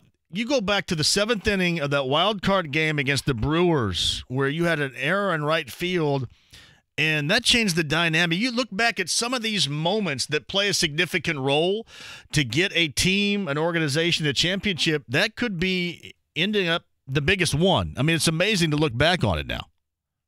Yeah, I think, as a whole, you look at the Nationals, and there's all these stats and all this data you see now, and there's – what the Nationals have is not something you can quantify, and that's the unbelievable chemistry, and like you said before earlier, the grit, right? And they have been in positions where you're like, if you look at it objectively, you're like they have no chance. They're facing Hader, who has been unhittable all year, and or you look at the call last night, and it's like, oh man, they're really in trouble now, and they just have the ability to just kind of grind through it, and they don't care about what's happened. They have the ability to minimize the game, and they're obviously having fun doing it. And, like I said, they've got a great mix of young talent. You got the Sotos, and then you have the Ryan Zimmermans that have been around forever. So you have a great mix of guys that help keep that perspective for the younger guys, too. Ryan Zimmerman was something I thought he was out of the league, to be honest. And I mentioned the error in right field against the Brewers, but his broken bat single in that game also can be viewed as maybe a turning point in their postseason. Yeah, absolutely. And he's the guy, too. I mean, he is the face of the organization. And, his ability to come back this year and play such a pivotal role has been huge. And, I couldn't be happier for him. And now that he's healthier, I know he's been dealing with that foot problem for years, and, it's not comfortable. So that's obviously feeling better. And that's, he's got that experience at the plate where he comes up in those big spots, and that's what he's made for. He is Drew Storen on the Andy Moore Automotive Group hotline. I mentioned Strasburg a little bit earlier, and he talked about last night tipping pitches where the pitching coach found out during the game he was tipping his pitches. How easy is that to do? And did you notice watching it last night he was? Yeah, I mean, I could tell that he was doing it in his previous start. Just a lot of times it's not so obvious that in watching it live like that you can see it, but you can tell by the hitter's reaction. So when they're laying off certain pitches that carry the zone and then drop out, they go strike the ball like that, and it's a good pitch. You're like, okay, they know it's coming. And then I think Bregman hit the changeup out last game that, you can tell he knew that was coming. So, with the way the technology is nowadays, you can go frame by frame and sync them up and go right next to each other. So then they're able to see that distance. So a lot of times they're going to look at glove height. So if the height of the glove maybe goes to his nose, and if it goes lower on certain pitches, or they'll have a camera right behind home plate, so they're able to see the spacing between his glove and his face too. So height and spacing is often a big thing, and obviously the traditional glove flare is another thing. So they'll look for a certain patch on your glove, like, okay, maybe on this pitch, you can't see it, but you can see this, emblem on another pitch. So there are a lot of different things, and there are some guys that, have jobs for a long time because they're so good at picking that up. I think I remember a story. Didn't your dad notice that with you once upon a time? Ron Sexton told me this story, so hopefully it's true. Was that true? Yeah, they picked me in 2012 actually. So the Cardinals did, and so Carlos Beltran is a guy that's known for being really good at that, and I think he was the guy that got me. So it's a really hard thing, and something that I ever since that I've been really paranoid about. But I mean, it's a big thing. But and that's the thing with Strasburg. Like, his stuff is so elite that he was still able to get away with it to an extent. But it just goes to show you that when they don't have that little advantage, the guys don't stand a chance. You say you're paranoid. How do you approach it? I mean, as a pitcher now, how do you approach that if that is so in your head? I mean, is it just repetition of doing the same thing every time, no matter how or what you're going to throw? Is that what it is? Yeah, a lot of it's just having checkpoints. Like when I come set, so now I come set with my glove, I literally have it sitting on my belt buckle. So then that way it goes to the same spot every time. And you try to be as consistent when it comes to, all right, like I'll hold a certain grip before I go into my glove, and I don't ever change that because I don't want that to change. And then you obviously go check the video. That's the big thing too. You just go look at the video and, like I said, do the frame by frame, side by side, and kind of try to sync that up a little bit, just to make sure that something's not a little off. And I was going to ask you this too, because they showed Adam Eaton in the dugout. Now everybody's looking at iPads and checking stuff out.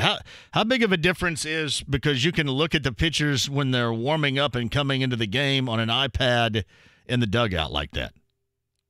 Yeah, I think that's a big advantage, because I remember when I first came up and I was shocked.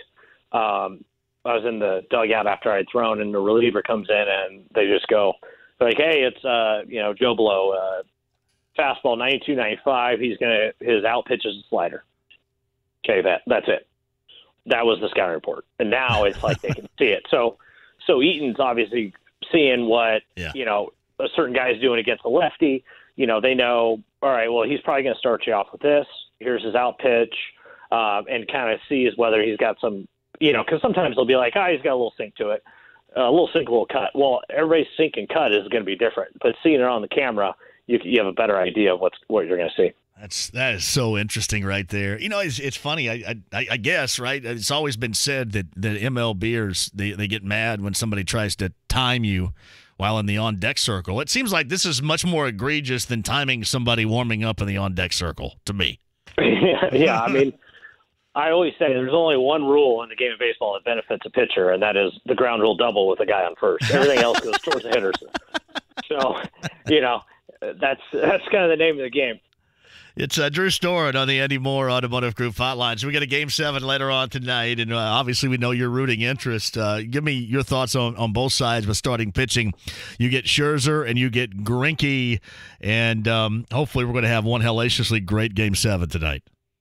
Yeah, it's going to be interesting. Obviously, with Max and his health has been, headline news for the last couple of days. But I think if he is healthy, it actually might work to his advantage, because in the wild card game and even throughout the playoffs, he's tended to almost overthrow a little bit early on, and when he really is effective, it's when he's in that 95 range. So if he maybe won't be past that red line because of the nerve stuff, then I think that'll actually probably suit him better. With Greinke, he's a command guy. He's going to nibble. So if where you have like Verlander and Cole, they're very stuff oriented. So they're going to make mistakes because they're getting on the ball. So it's a matter of not trying to do too much with Greinke and kind of take what he gives you and take that soft serve single the opposite way if that's all he's going to give you. It's kind of funny too when they were talking about last night that Cole would be up in the grill of AJ Hinch saying he wants to go, he wants to pitch if they need him. My thought was, if they needed to go to him, that's probably not the best situation. They're probably not in a good situation if they're going to him. You know what I mean? Yeah, but Greinke's. I mean, he's had low run outings and all that, but he just hasn't gone deep. Yeah. So I mean, you got some younger guys in that bullpen with the Astros. So and plus, then again, it's Garrett Cole. So it's a great weapon to have. He has that bulldog, that aggressive offensive pitcher type mentality that plays out of the bullpen. And so it would be, a good bridge to get to their guys at the end of the game. Yeah, I'm thinking about this too. People have asked me if I think it's going to end up being, like it was for the Yankees and the Astros, where it was, basically pitching matchups to every batter at a point. Do you think it comes down to that tonight? I could see that. I mean, you're going to see the wild card game on steroids tonight. It's amazing to think all these games all this year all comes down to one. So you're going to see, again, with all the data and all that, the Astros are as good as anybody on that. So they're going to play the numbers games. It's going to be pretty interesting because I think you're going to see a variance in managing when it comes to that. But yeah, I think it might be even longer than some of these other games have been. Hey, Drew, who do you think's the best position player in this series? I mean, you got to put Rendon up there. I mean, I've always said he's been the most underrated guy. I mean, he's blown me away since the first spring training because I mean, he comes in as a first rounder, like, I'll see what this guy's got, and then he hits BP for the first time, and you see how well he can backspin the ball and how his wrists just has powerful wrists, and you're just like, this is incredible. And he's not really an emotional guy, but just casually makes plays and is casually the best player in the league. So I think obviously Soto is incredible, but just from an all-around polish, I mean, it's tough to top Rendy. I mean, Houston's obviously got their dudes, but I mean, Rendon I think is he's obviously made himself a lot of money in this series. Yeah, there's no question about that. It looks effortless too. I mean, the guy doesn't look like he works up a sweat. I mean, everybody was losing their mind in that seventh inning last night, and oh my God, and everything's right down the crapper, and then he gets up there and goes yard, and doesn't even look like he's breaking a damn sweat, man. No, that's just his demeanor. He's always just calm and just kind of, like I said, he's very casual. He's not going to be a guy that's going to go throw his helmet or, bat flip anybody or anything like that. He just kind of goes out, doesn't get caught up in the moment. And those are the guys that really succeed in those situations. Here's Drew Strong with us. Before I let you go, what'd you think about that seventh inning last night and the call that was made? And then now moving forward after that call was made, because surely they're going to completely over-evaluate that in the offseason. Yeah, I don't know what they're going to do about it. You would think that they might rewrite a little bit of the rule, but yeah, it's not the right call to make there. It's because he clearly, like, that's the thing, he stayed in the straight path, and then he even kind of moved a little bit to the right as he got towards the bag. So it's a call they like to make. They tend to do it a lot, but I mean, for me, the big takeaway, I thought they handled the in between inning situation extremely poorly, because they weren't empathetic whatsoever to where Davey was. Davey was hot, rightfully so, but for them to just kind of laugh about it in his face, like, what do you expect the guy to do? It was a no-win situation, and in that they should have used their judgment to go, well, he was going to be safe anyways. That the throw was not online. It's a non-factor. That's just inserting your game when you don't need to. I think about this too. I thought last night before he got tossed, and we didn't see him get tossed live because they were in commercial break, but I thought he was going to be able to do and say anything he wanted to and act however he wanted, given the set of circumstances, and because obviously the Nats have felt they have been kind of hosed in a couple of situations leading up to that. So I was shocked that he got tossed even when he lost his mind the way that he did. Yeah, and you got to wonder, too, if the leash would have been different if Rendy didn't hit that homer. Yeah. Because I'm sure the umpires get over it at that point. Right. Since Rendon completely took the umpires off the hook there, I'm sure they weren't too upset to see that ball go out, because they knew it had been a much bigger controversy if that didn't happen. So I think that was probably part of it. And I'm sure he said probably every magic word and more to get there. So I think it just got to the point where, okay, are you just trying to get tossed? Enough is enough. It's Drew Storm with us. Do they need like a double softball bag down that first? Like what, an orange on the right side and white on the other? They need that?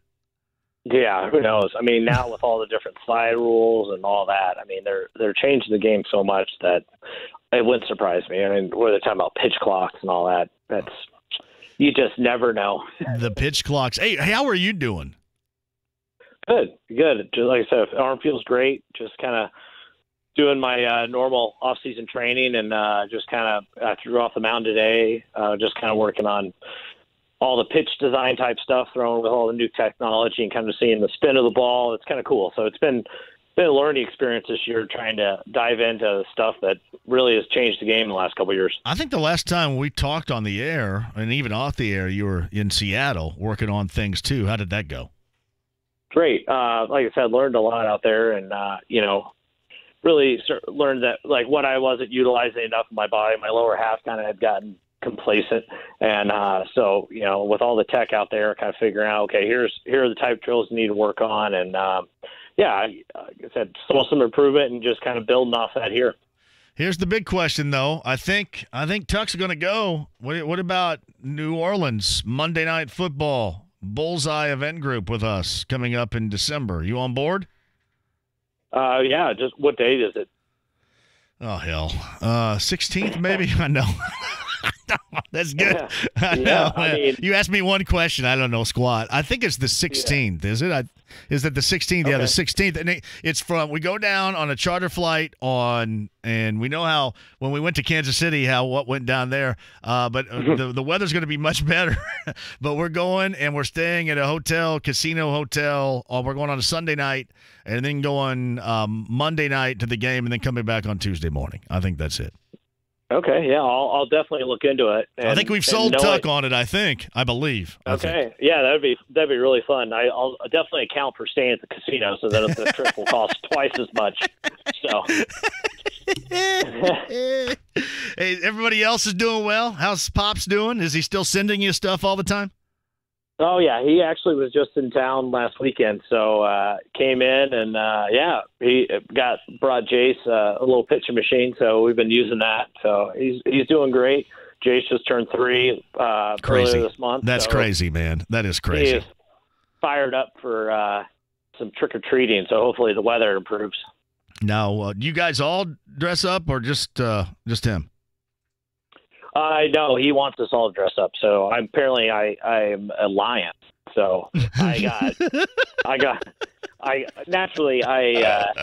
didn't really hit iron. I got on Amazon and got like a full lion mascot costume. So I look like a complete jabroni, but it's going to be fun.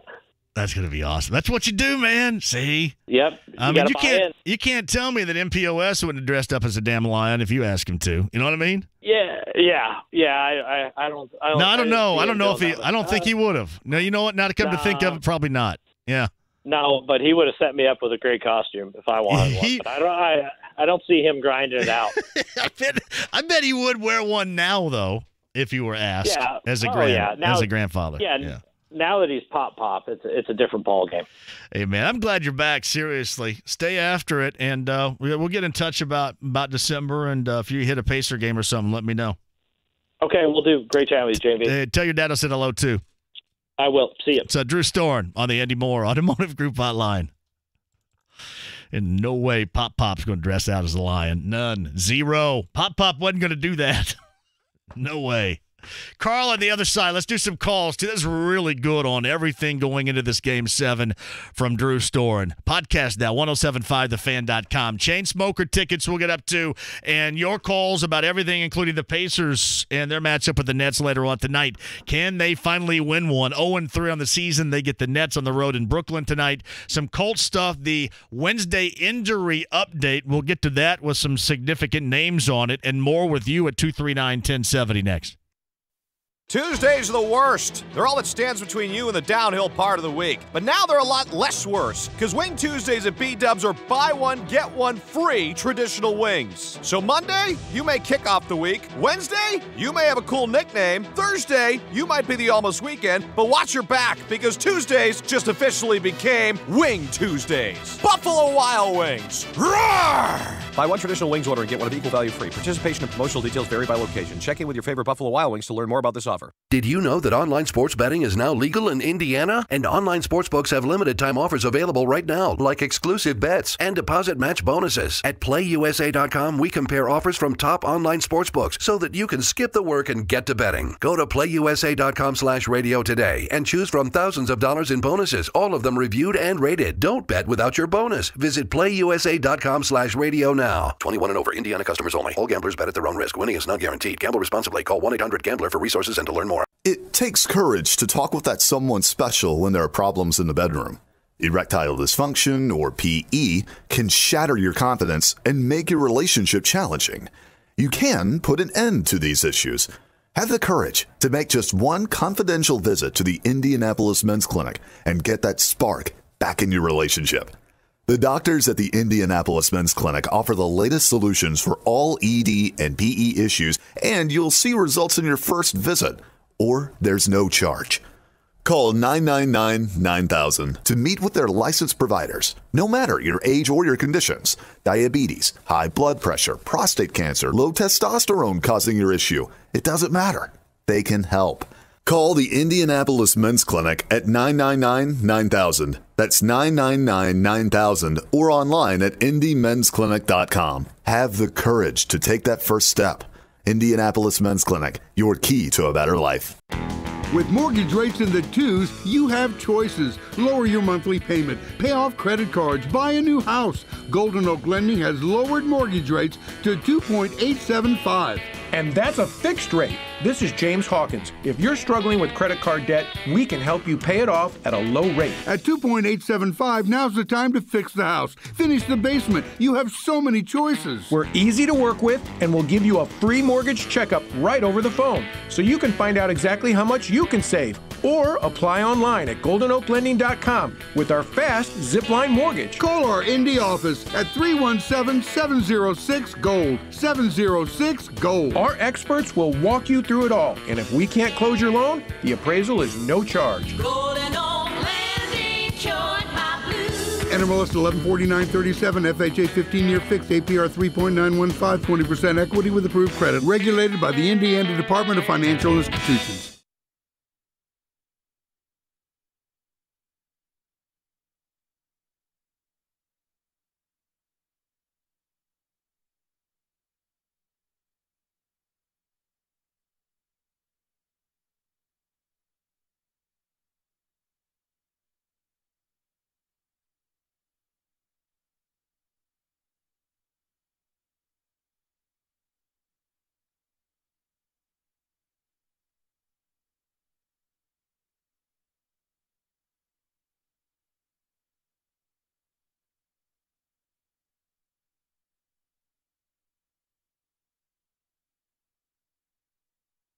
It is legal, it is fantastic, and I'm excited. Dollar bills, y'all. Sports betting has hit the Hoosier State. My name is Jason Hammer. This is Frank Ignatius with Bet Indiana.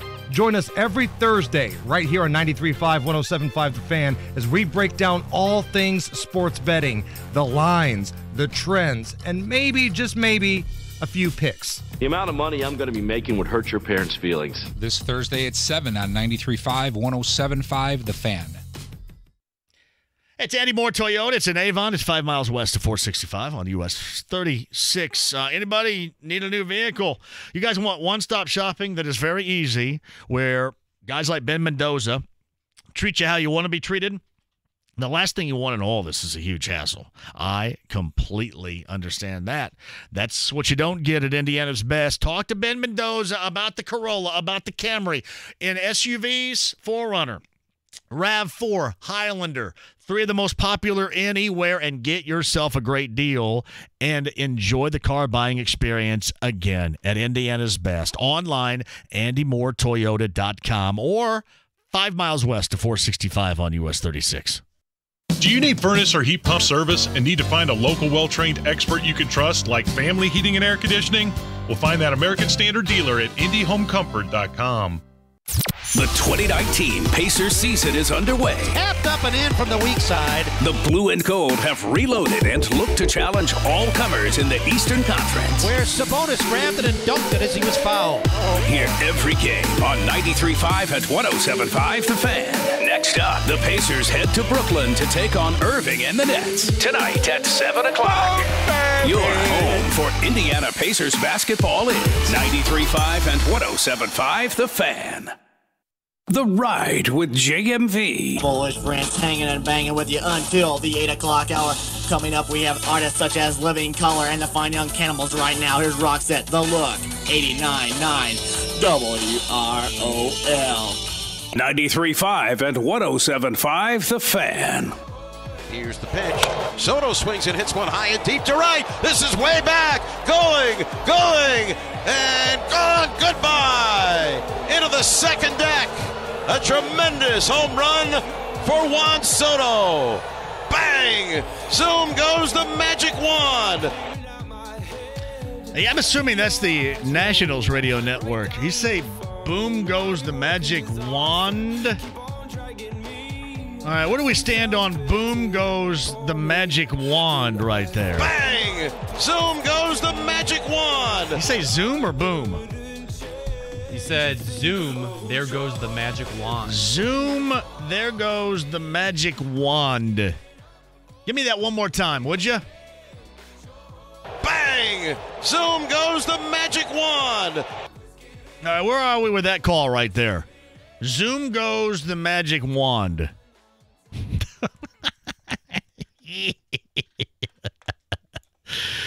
Oh, man. Drew Story was really good. Podcast that at 1075thefan.com, please. Hey, JMV, I missed Steven's thoughts about the voluntary shutdown in 2012. What did he say? Hey, we got that with Drew Story, and if you guys missed that a little bit earlier, he didn't really respond to it.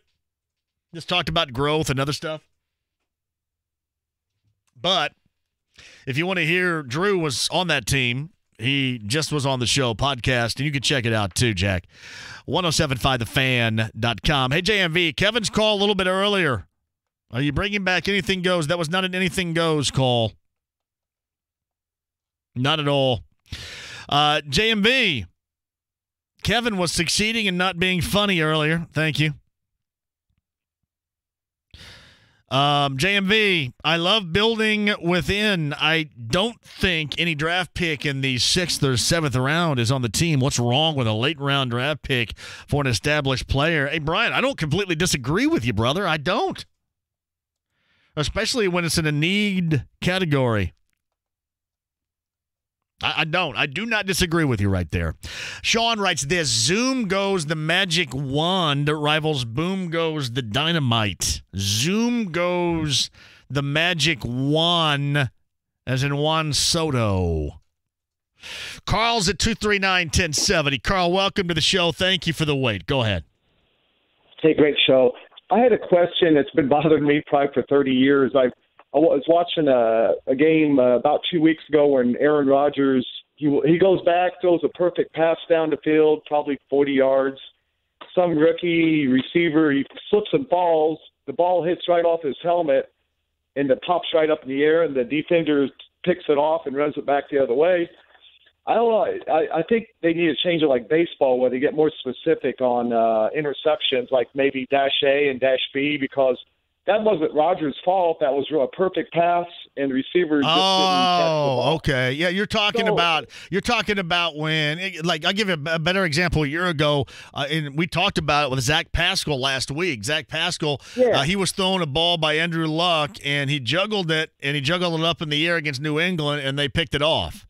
That's what you're talking about, that. So, yeah, it should be like an error on the receiver, because in baseball they break it down and all that, where it's a sacrifice fly, or if the ball's hit a little too high for the guy to catch it, or they'll know, well, it hits off his glove, but yeah, that was so you want that to be an unearned run of sorts there, is what you're saying, right? Kind of. I just think when I see, like, I didn't even watch the game, but said Winston the other day had 5 interceptions. Well, I didn't see the game, but I bet 2 or 3 of those were probably wasn't his fault. But when you see it in the paper, you think, well, gee, that quarterback's horrible. He threw 5 interceptions. All right. A lot of times it's not It's not their fault. How about really call them out too if they hit the defender right between the numbers? Like this is like jackwad worthy of an interception. I mean, you know what I mean. So yeah, I don't know.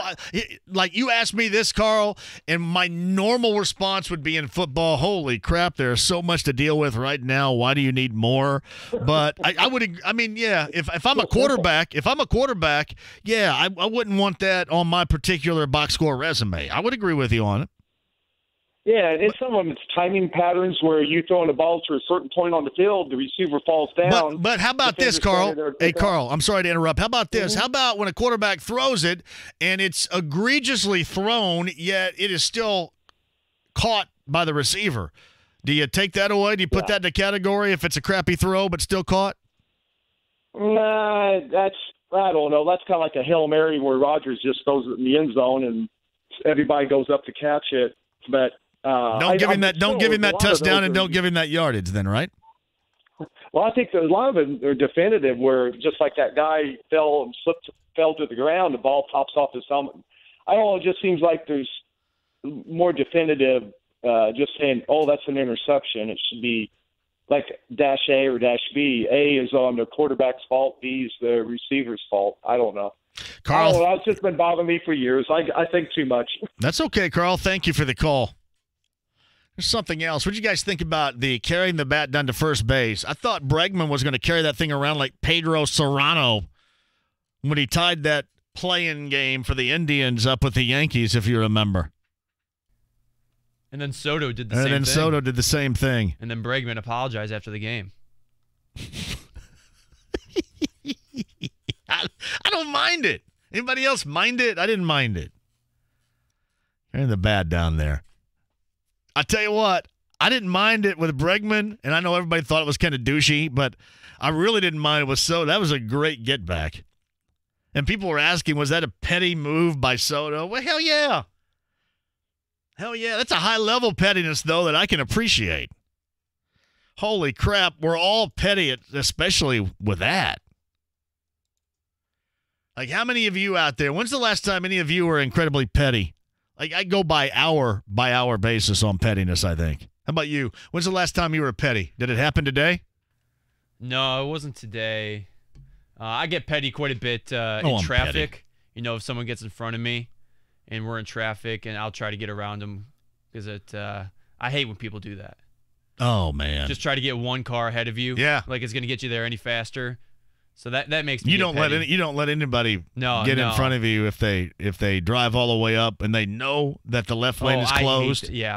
Let them drive all the way up. There's no way they're getting in front of me. Let me tell you this. This is what a wise man once told me this, is that if you utilize both lanes before you go up to one lane closed on a two lane and everybody would just alternate spots, that it goes quicker than it does. Have you heard that? A wise man once, because I used to complain about that all the time. Listen, I am chief petty officer of petty and chief complainer, and I used to complain about that all the time. It's a true story. But it's the people, you know, it goes down from 3 lanes to 2 or 2 to 1. That one person takes that one all the way to the end, even though they know they have to get over, and that's what slows everybody up because they have to merge, and there's a big line. Those people, those people I hate. Here's the worst thing by far in this state, and I don't know about Illinois where you're from, but the worst thing in this state, if there is a 2-lane road anywhere, and it's especially awful on 37 once it comes off of 69, and it's always been awful on 37. The left lane drivers that simply have no knowledge, I guess, the first thing I learned in driver's ed was to turn on the radio and crank it up and then gun it. We drove on the first day and got out on 37. Now, you got to keep in mind, the trio, myself and Brad and Andy, Randy Harper and Brad, we wrecked in ours, right? It wasn't me. It was Andy Harper that wrecked us. We wrecked in ours, but we got out on 37. And the first thing that our instructor said was, if you're not passing, get in the right lane. I don't know who's teaching driver's ed, but you are failing miserably unless we just have a group of people that don't care or don't realize because it's an epidemic fail in this state there. I hate that. I always get over. Even if I know that people are going to come up my rear end and end up probably getting me plugged up in the right lane, and it's going to be somebody like that that's just going to drive in the left lane, I always get over. I don't know why people don't understand that. It's an epidemic fail in this state. The left lane drivers. And I always get up. This is my pettiness. I get up and look and see what they're doing. This is a true story. I'm on my way in today, and this dude in a Navigator was driving up 37, and he was, I knew it, driving up 37, left lane all the way, going 50 miles an hour. What do you think he was doing? He was looking at his phone. I say, hey, jackass, can you at least get over? I'm pretty petty. JP Jones writes this: it's very bad to steal Jobu's rum. Very bad. I thought that Bregman's going to run around with the bat, and then Soto matched it. That's pretty petty. That's pretty sweet. JMV, the interception rule guy that's talking, it's a very terrible idea. You just got to do a lot of other things, right? I mean, there's the good and the bad with it.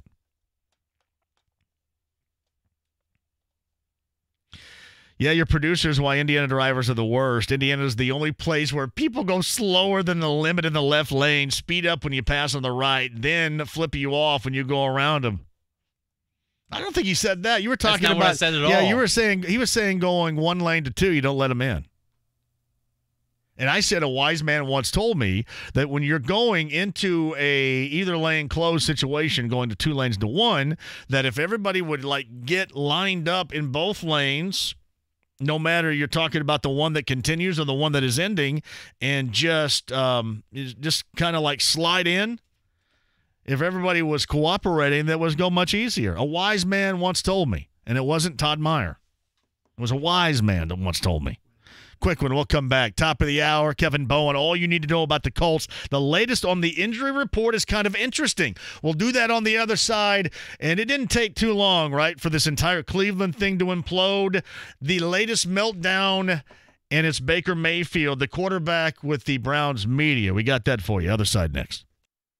Join JMV at JMV Sucks, but his concert doesn't, featuring Yacht Rock Review, Friday, January 10th at the Mirage. Listen to JMV this week for your chance to win a pair. Hi, I'm Ryan Kelly. At thehomeloanexpert.com, we have loans for about everyone. We do refinances where you can pull cash out and pay off all your credit cards. We do purchase loans and can put you in your new dream home in as little as 14 days. We have loans that require no down payment. And at thehomeloanexpert.com, you're going to get a lower rate and customer service that no one can match. The 5-minute loan approval, only available at thehomeloanexpert.com. The Home Loan Expert LLC, NMLS number 1326241. My house has a new glow. I love my windows. Universal Windows Direct. It's Big Joe. Right now, for every window you buy, you get the next one free. No limits and 0% financing for 36 months.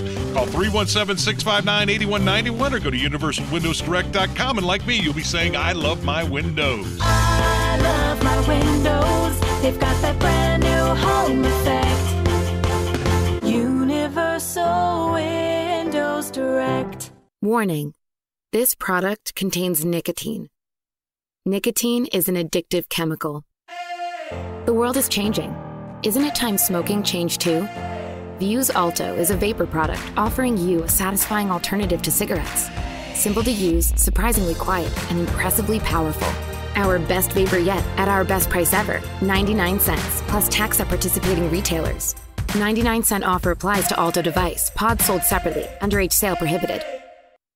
PAI, WeGrowHair.com. Losing your hair, going bald, bald spot, receding hairline, or just thinning hair. You can do something about it, too. The options are there for you with multi-unit hair grafting or Artist Robotic FUE or laser hair therapy with PAI. It's WeGrowHairND.com or 888-724-5129 with Darren Andrews in the private consultation today. If you're looking for a dependable pre-owned commercial work truck, one name says it all. Indy Trucks at 96th and Keystone or IndyTrucks.com. Box trucks, cargo vans, flatbeds. If it's a work truck you need, you'll find it at Indy Trucks. Plus, they're inspected, certified, and come with a 3,000-mile, 3-year repair warranty. Easy to get to and easy to work with at Indy Trucks at 96th and Keystone or IndyTrucks.com. Indy Trucks, we'll be looking for you. Okay, it's almost opening time. Got to email over photos of this season's line. As a business owner, you've got a million things to think about. Can't forget about that video conference later. Dealing with second-rate cable internet shouldn't be one of them. But I did switch to AT&T Internet for Business with integrated broadband and wireless connection, so I've got this. AT&T Internet for Business is designed for business, with an integrated network that gives you 99.9% reliability, so you can focus on running your business. Really need to update the website and figure out whatever that was. And even if the power suddenly goes out, or if a construction worker accidentally cuts your cable line, AT&T Internet Backup automatically has you covered, so your business stays one step ahead. All right, it's go time.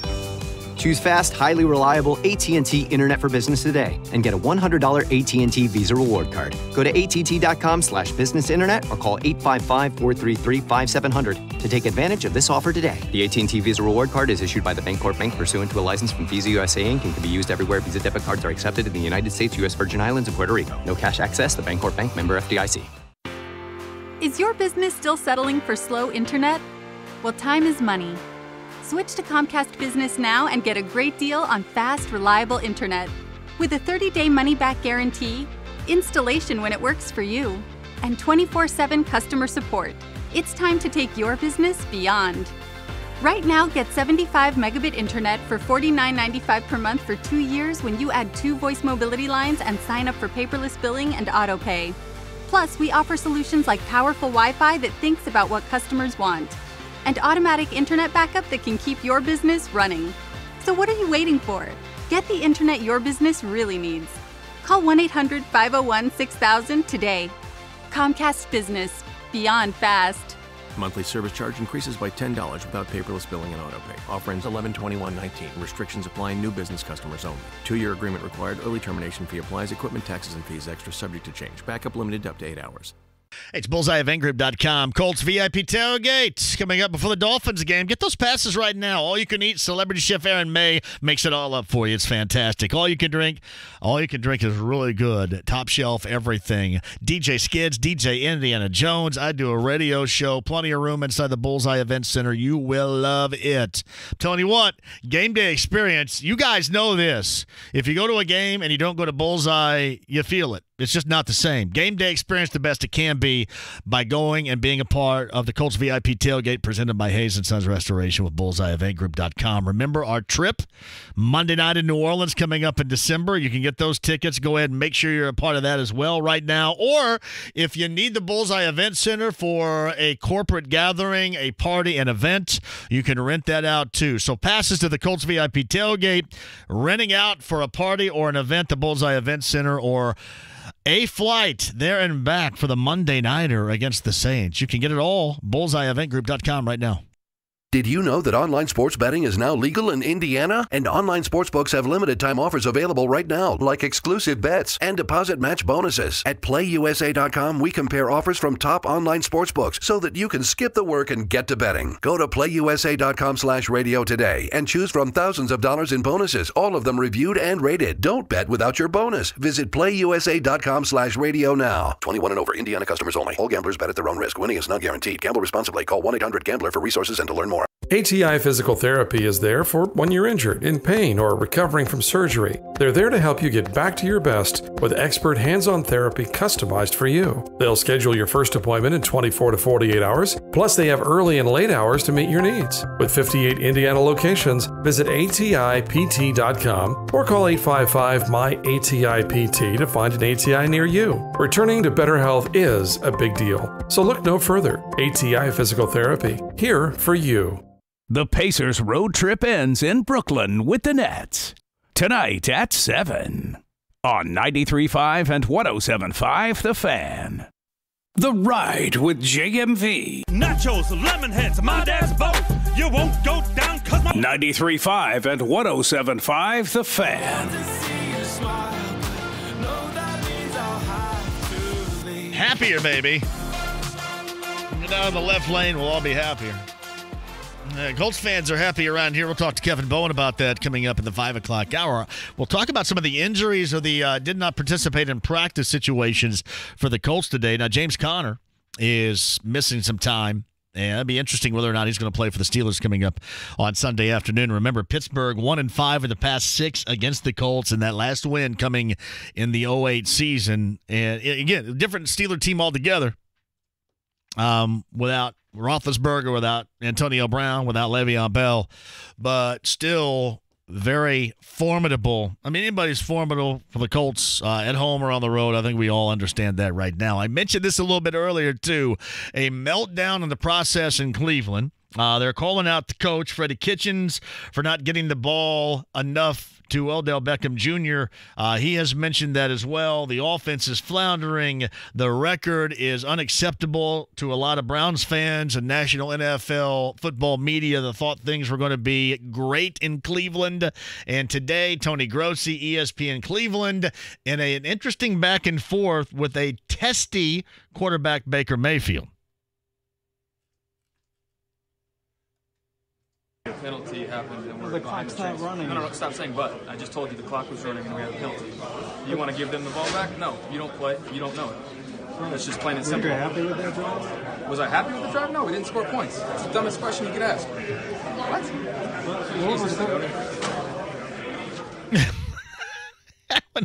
A dumb question to ask, and he ended up walking out there, too. It's all falling apart. Stop saying but. I just told you the clock was running. And we had a penalty, Mayfield said to Grossi. You want to give them the ball back? No, you don't play. You don't know it. It's that plain and simple. Happy with the drive? No, we didn't score points. Mayfield answered the dumbest question you could ask. What? Jesus, Tony. Left. Beautiful.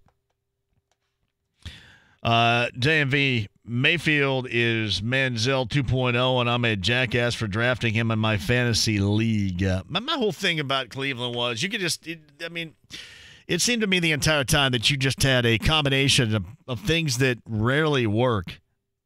I mean, you got the grunting and groaning, everybody rubs some dirt on it, head coach, and you wonder about how his level of responsibility, his level of accountability would be with that team. You got the diva wide receiver. I mean, you got a quarterback that really hasn't accomplished anything yet, and all you ever do is commercials. That's it. All you ever do. Hadn't accomplished anything yet. And they are absolutely looking terrible right now. So the meltdown is on in Cleveland. Browns fans are upset with their record. Shouldn't they be used to that kind of record by now? Yeah, but everybody blew smoke up their rear ends, remember? I mean, national folks, everybody. I mean, I don't know who's going to own it now. Probably nobody. But everybody was talking about the greatness of Cleveland. Remember how many of the national media folks were here? And Cleveland worked over the Colts pretty good in those matchups here. Classic. There's no way that Fred Kitchens is going to last through this. None. Ryan writes this, JMV, it is true. It's called the zipper effect with traffic. Stay in both lanes, then alternate down to one lane. No one does that, but it's the correct way. That's what the wise man once told me, the zipper effect in traffic. I used to complain about it all the time, and then I saw it, and I go, wow, you know what? If everybody would use it, it would work. Not everybody uses it. Chris Rain says, I'm completely with you about driving in the left lane. Drives me crazy. Jay Ryan says, a wise man once told me there's a special place in hell for left lane drivers. Michael writes, the interception rule guy and what he was talking about would be a terrible idea. I don't need any more rules or variation of rule. We have way too many rules the way that it is. JMV, Halloween is tomorrow. What's your favorite all-time Halloween movie? You know what's weird about it? I haven't seen Halloween, the original, the John Carpenter 78 version is my favorite all-time. I haven't even seen it. Normally you see it like at least half a dozen times leading up to Halloween. I haven't even seen it yet. Like, I see all the new ones, the one with Jamie Lee Curtis, the most recent one, the one with Malcolm McDowell. What was I watching last night? Oh, the Funhouse. See, I like the late 70s, early 80s slasher ones. I dig the Funhouse.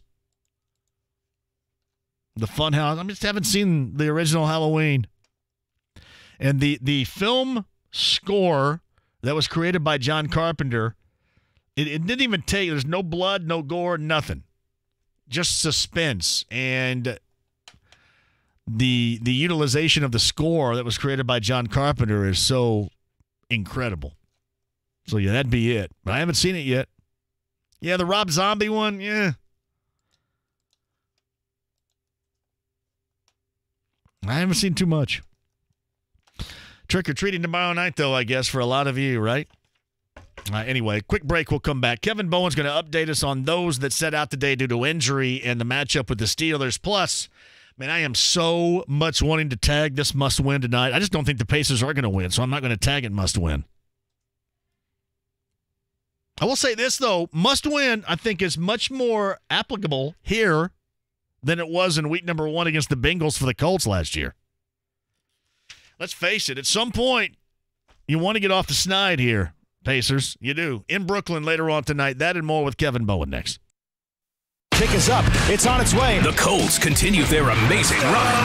It's gone! Out of Terry! Surprising the entire league. The greatest of all time knocks it through! Now our boys in blue invade the AFC North to take on the struggling Steelers. Sunday, it all starts with the pregame huddle at 10. Countdown to kickoff at noon. Matt Taylor with the call at 1. Talk about it after the game with Greg Rakestraw. 93.5 and 107.5 The Fan. Your home for Colts football. The National 7-2 win as $1.65 underdog sets up Game 7 of the World Series tonight when Washington is a dog again, but at a much shorter price behind Max Scherzer. With your Bet Indiana News update, I'm Kevin Bowen. Scherzer was scratched from his scheduled Game 5 start Sunday after waking up with severe neck spasms. He threw in the bullpen during Game 6 win last night and has been declared good to go by manager Davey Martinez and is catching a $1.25 on odds boards ahead of tonight's start against Zach Greinke. Odds makers continue to post low totals for this fall classic. Tonight is 7.5, despite only one under cashing through in the first 6 games. In the NBA tonight, the Pacers are 3.5-point underdogs at Brooklyn as they look for their first win and first cover of the young season. The Pacers are the only team in the Eastern Conference without a win this year. The Nets, too, are off to a tough start, going 1-2 straight up and 0-3 against the spread behind new star point guard Kyrie Irving. The sports betting update has been brought to you by Bet Indiana News. Visit betindiananews.com for more sports betting coverage and insights. Hey, it's Chuck Jones from Bill Estes Chevrolet, and I'm here with TK. So excited about the football season with some hot new deals. Wait, football season's almost over. Not that football, TK. I'm talking about the real football. Just like these real deals. Up to $4,000 more for your trade and Silverados from $199 a month. My football is real, but those deals sound pretty real too. Find new roads to Bill Estes Chevy or online at BillEstesChevy.com. Just ask for the real football deal. He means the TK deal. Love Heating and Air Conditioning, all new, all board. I should say all new to the show here. And John and Chris, thank you very much. I've used John and Chris Love for a long time. They're certainly not all new, and they're not all new to folks around here because people know. Since 1920, you can count on Love Heating and Air Conditioning to get the job done and get the job done right. I'm just glad they're a part of the show now because the guys are fantastic. And because they are new to the show, we've got a deal for you. The JMV special, ask for it at Love Heating and Air Conditioning because we're approaching now the cold winter months ahead. Make sure your furnace is ready to go. A clean and check, just $64.95. Make sure you're good to go with Love Heating and Air Conditioning. That's the JMV special. Ask for it. $64.95. The JMV special. On live, love-hvac.com. Again, love-hvac.com today. At Sport Clips Haircuts, we're on a mission to help our veterans with their education. In 2013, we established the VFW Sport Clips Help a Hero Scholarship Program.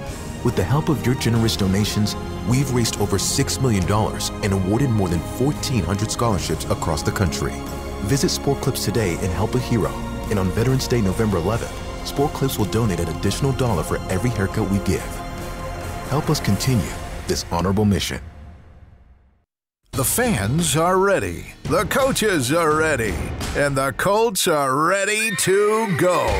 Hey, it's JMV. Join me this Friday at Whiskey Business on Pendleton Pike for your chance to win Dolphins Colts tickets, courtesy of Bud Light. Here's to the beer you can always count on. Bud Light, brewed with 4 essential ingredients to become America's favorite light lager. I'll see you this Friday at Whiskey Business on Pendleton Pike. Bud Light, brewed for the Colts and their fans. Retirement. That one word can really put a smile on my face. And with Anthem Medicare, I'm going to keep my smile shining as bright as ever. I have to. Think of all that my smile has done for me. It's been with me in the best of times and has gotten me through the hardest of times. I've shared it with close friends and used it to make new friends. I've put effort into my smile with regular teeth cleanings because I can't imagine a life without it. So, for my next phase, Medicare, being able to keep my smile in check is important to me. Anthem has plans that include benefits that other plans don't, including dental, vision, and hearing. Knowing you could keep your smile shining, that's the benefit of Medicare from Anthem. Anthem Blue Cross and Blue Shield is the trade name of Anthem Insurance Companies, Inc. Anthem is a Medicare Advantage and prescription drug plan with a Medicare contract. Enrollment in Anthem depends on contract renewal. Get ready for the greatest little show on earth. The Micro Wrestling Federation is back and bigger than ever. Live and direct from the Jerry Springer Show, Maury Povich, and the WWE. You have never seen a micro wrestling show like this before. Hey, bring it on. High flying, body slamming, and off the top rope. Don't miss Micromania with the Micro Wrestling Federation at 8 Second Saloon this Friday. Tickets and reserved seating available at Ticketmaster or the 8 Seconds box office. Must be 21. This is Indy Sports Center. WFNI, WIBC, HD2, W298BB, W228CX, Indianapolis. Soccer Saturday featuring Indy 11. If this is your football, this is your show. Saturday at 9 on The Fan. The Ride with JMV. Let me have a Diablo sandwich, a Dr. Pepper. Make it fast. I'm in a damn hurry. 93.5 and 107.5 The Fan. Thank you for joining us, man. I love you guys. I do. Thank you. Kyle's over there. I am John. Greg Rakestraw earlier. Drew Storen on the show. Game 7 World Series. He was great. Explaining last night everything that went into game number 6 and then the matchup tonight, tipping pitches and everything else. Drew Storen, podcast 1075thefan.com. Kyle, can you do something for me? We lost a comedic great today. John Witherspoon died. John Witherspoon, if you don't know the name or recognize the name, anybody out there have issues with the name, most of you would know him from the classic Friday. He was the dad in Friday. He was the next door neighbor in House Party, if you remember. Calling the police. You do have some nice ones. He was in Boomerang. I think he was Mr. Jackson in Boomerang, and he was coordinating. He was matching. Get some really good John Witherspoon stuff together. He was hilarious. And unfortunately, he passed away. Good stuff. I'm trying to think what I liked him best. I think he was in some Robert Townsend stuff, too, back in the day. But most of you would probably recognize him as the dad in Friday with Ice Cube and Chris Tucker. John Witherspoon. I think he was 77, maybe. Passed away. All right. Pacers tonight on the road with the Nets. We'll get to that coming up. Colts injury report. We'll get to that coming up, too. More of your calls, but on the Andy Moore Automotive Group hotline, friend of this show from 1075thefan.com. It is Kevin Bowen. Did you actually watch what Antonio Cromartie told to Bleacher Report about 2016 and his release? I did, yeah. The little 6-minute blurb when he's playing pool or whatever. Did you think that he was cut back then because he was the one to kneel? Then No, at that moment.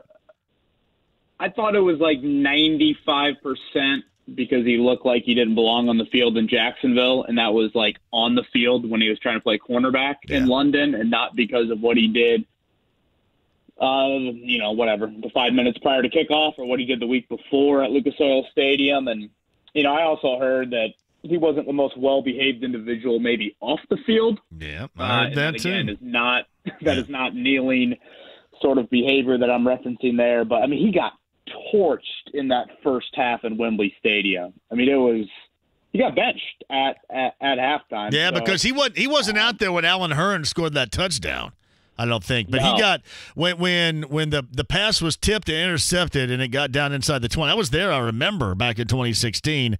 But yeah, that play that they ran a play inside the 5, I think that was the pass play, and my man wasn't anywhere near. They blamed it on inside help or lack thereof, but it was a mess.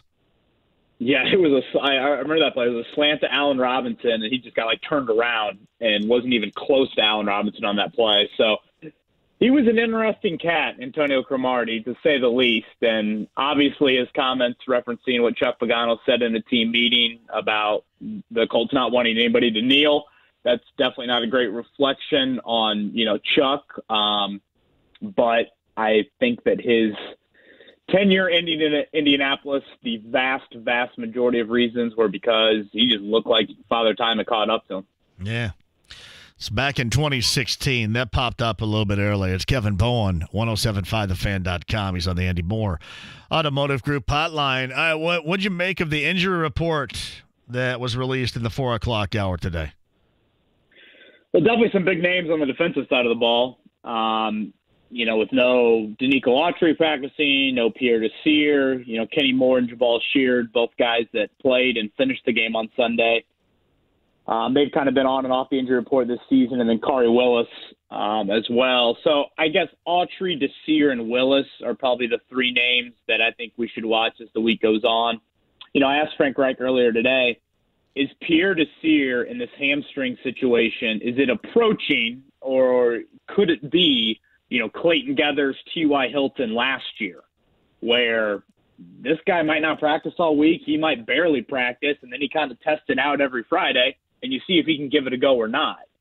Because that's kind of what Geathers and Hilton got to. And, again, it was much later last season. And Wright said that the Colts aren't there yet, but they are to the point now where they want to get him to 100%, and maybe some rest is what is needed for that. So I think that'll be a name to watch because he actually practiced twice last week, and didn't play still against the Broncos, whereas the week prior he didn't practice at all and played against the Texans. So that's just an interesting situation for a guy that has battled injuries in his career. Autry, we saw get hurt in the game with that stinger. It looked a lot worse. Obviously, initially he was in a lot of pain, but he went back into the game and finished. So, maybe it was an adrenaline thing. Who knows? And then Kari Willis did injure his foot. Doesn't sound like it's too serious, but the Colts want to be a little bit cautious with that early in the week. All right, what do you think? We'll start with Quincy Wilson here. We saw the issues that Rock Ya-Sin had in that game against the Broncos. I mean, it was pretty bad. And we had talked about that we were going to see some surprises, maybe some eye poppers as far as the inactive list on Sunday was concerned. We did. One of those, Quincy Wilson, I mean, do we look at that now as a bust? Is he a bust? I think he's just short of being a bust. I think that's kind of where we're at. I think bust is when you're finally cut, like Terrell Basham, Zach Banner. Yeah. I guess insert some of, when Dante Moncrief's era ended here in Indianapolis. I know Moncrief actually did much more than some of those other guys did for the Colts. But I think if and when, which I guess now it's more of a kind of a when we get to that point and not if we get to that point with Quincy Wilson. But I mean, 2 weeks ago, the guy was playing, or 2 games ago, he was playing some big snaps against Travis Kelce for you. So I don't think we're there yet, but the fact that he was not dressing, like it's one thing to have Marvell Tell dressing over him, and Marvell Tell is a 5th-round pick out of USC who's making a position change from safety to corner and had played 3 defensive snaps in his career leading into Sunday, and then he goes out there and plays 37 snaps. So, like, that was surprising But the more surprising thing to me was then Shaquille Taylor was also active over Quincy Wilson. That's an undrafted free agent who wasn't on your roster until the month of October. Spent time in the offseason with you, but, got hurt late in the preseason, wasn't here in September. And I assumed the fact that Shaquille Taylor was active, that meant that he was going to play a big role in special teams. That's pretty much why you don't see a guy like Deion Kane active and you see Ashton Doolin active, because Doolin, has been a really solid special teams player for the Colts. Well, then you see Shaquille Taylor not play a single snap on defense or on special teams. That was when I was like, all right, this is a lot more of a head scratcher than even the Deion Kane thing, which I still was pretty surprised by. So clearly there is something to where. All right, what do you think it is? Is it on the field stuff? There's nothing off the field, right? He's been cleared by his coaches that there's nothing in Frank Reich. There's nothing. What is he not doing, you think? Yeah, the coaches haven't hinted at all that this is a practice issue or anything like that, which in past situations they have hinted at that with some guys. And Frank Reich said earlier in the week, disciplinary action is not something that was a reason why he was inactive. As small of a detail as this may be, I think it comes down to Kenny Moore was coming back from injury, and Kenny Moore is primarily a slot corner, does a lot for you, but that's kind of his main role. And if he were to get hurt in the game, who would be your slot corner? And the Colts feel like Shaquille Taylor, who is an undrafted rookie and has, again, only been here for a month, he is more of a ready slot corner than Quincy Wilson, which it's confusing because, first off, the fact that an undrafted free agent is already above a second-round pick from, that's been in your system for a couple of years now, that is alarming. And because we always hear that one of the biggest assets Quincy Wilson brings, especially on game day, is his versatility to play multiple spots, inside, outside, dime linebacker, safety, all those things. And so his greatest asset maybe, that isn't even being tapped into on game day. So I think that was the reason. Again, as small of a detail as that may seem, I think that's why they had him in his warm-up on the sideline. That's Kevin Bowen, 1075thefan.com's on the Andy Moore Automotive Group hotline. Rick Venturi was very much critical of the decision to leave Deion Kane Sunday inactive. What'd you think about it? Yeah, I thought Wilson was more surprising, but I was still a little bit surprised by Deion Kane. And I think it's something to where he doesn't play special teams at all. So that's simply why he was inactive. Paris Campbell was back healthy, and they felt like Paris Campbell could give more of an offensive role than Deion Kane. Now, Campbell only played 8 snaps. Frank Reich expected him to play a little bit more. Colts say they just never got into that sort of game flow or that specific package where they could use Campbell a little bit more. But still, I was surprised because even week 1, when Devin Funchess was healthy, you dressed 6 wideouts. Deion Kane was one of those wideouts, and he had a couple catches in that game. And clearly over time, this first 7 games of the season, he's gotten to the point now where his offensive role, because, again, he doesn't play special teams, his offensive role they don't feel is worthy enough for him to be active, which it is alarming, similar to Quincy Wilson, because this is a guy that you talk to people inside the Colts organization, and they thought he was one of, if not the most talented wideout had he been in the 2019 draft. Like, they think that highly of him because so many people are like, oh, Deion Kane, it's all this media hype. No. There are people inside that building that think much more highly of Deion Kane than anybody in the media might. And even like a Deion Kane versus Duron Carter thing, Deion Kane caught 20 touchdowns in 3 years at Clemson. Duron Carter had a cup of coffee at Ohio State and then never even did anything in college football. So I think those are 2 very different cases here.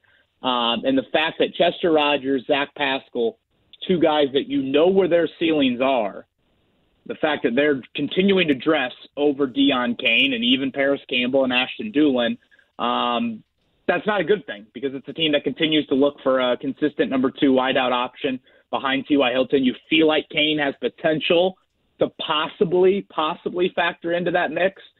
And, through the first 7 games here in 2019, which, again, he's still coming off the ACL injury, but he hasn't even been close to really factoring into that at all. Any concern over the level of play or lack thereof from the offensive line against the Broncos, or does everybody just consider the fact that Vic Fangio was, I guess, a defensive genius and what he was calling was really working against them on that day? I think there's a little bit of concern. I think when you and I talked maybe last Wednesday or maybe it was before the game on Sunday, you asked me kind of what would worry you about Denver's defense. And I often said it would be the secondary. That was the first thing. So I'm not surprised by Jacoby Brissett's, lack of production in the passing game because I think Denver's secondary is the best the Colts have seen all season. But their front seven, I don't think we look at them as the most stout group in the league. They were not a great sacking team, coming into the game, had 4 sacks on Jacoby Brissett. From a run defense standpoint, they were kind of middle of the pack, and then they forced 6 negative runs against the Colts. Von Miller had a really un-Von Miller-like start to the season, really quiet, and he erupted against you, at sack and a half, obviously almost had the biggest play of the game and then had several tackles for loss as well when he was matched up, not even offensive line. Sometimes he was matched up against some tight ends as well, which is probably more of a schematic thing. So I think a little bit alarming because I just don't think we look at Denver's defensive front and think that's a top 5 defense. Yes, they are a top 5 defense in other areas, but I don't think their D-line, especially without a guy like Bradley Chubb, and they've kind of rotated some linebackers this year as well, that isn't a group that I think you call their biggest strength. I think it's mainly in the secondary. So that is something to watch. I think obviously your offensive line has played pretty darn well this season, but I think in the last 2 games we've seen a little bit of leakage out of that group. So Kevin Bowen with us. I consider this the Steelers clearly with their losses this year need all hands on deck. What do you think about James Conner's participation on Sunday afternoon? Is that within question? I think it is. Mike Tomlin said earlier in the week he's a guy that doesn't need much practice time, if any, to still play on Sunday. But they're dealing with a banged-up running back group. Benny Snell, their backup as well, got hurt in that game. I saw they signed a running back to their practice squad, so clearly they at least need a body, during the week of practice. And, it's also a short week with Conner getting hurt late in that Monday night game. And he is – if he doesn't play, it's just load up on Juju Smith-Schuster, and you don't really need to worry about much on that Pittsburgh offense. About the only thing they do well is protect the quarterback. But there is a ton of just void of talent. This is not anywhere near the Steelers' offense that we're used to seeing in past Colts matchups. So Conner's a name that I think we'll have to really check back on later in the week with that shoulder injury. All right, Kevin, 0-3 so far. Matchup with the Nets later on tonight. Is tonight a must-win in your opinion?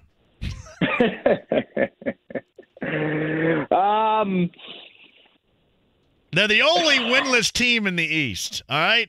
And there's a point in time when joking and laughing about early seasons and everything's going to be okay turns to some crap in your pants type of panic. You know what I mean? At some point, that's going to happen.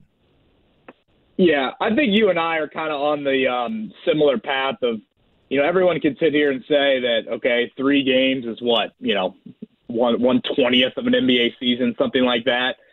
But if this team was 3-0 right now, we'd be, acting like they're going to be a top 4 team in the East. So I don't think we can just ignore what's happened in these first 3 games. There's been no redeeming quality whatsoever. It's been, other than maybe Brogdon a couple of different times, it's been nearly unwatchable through 3 games.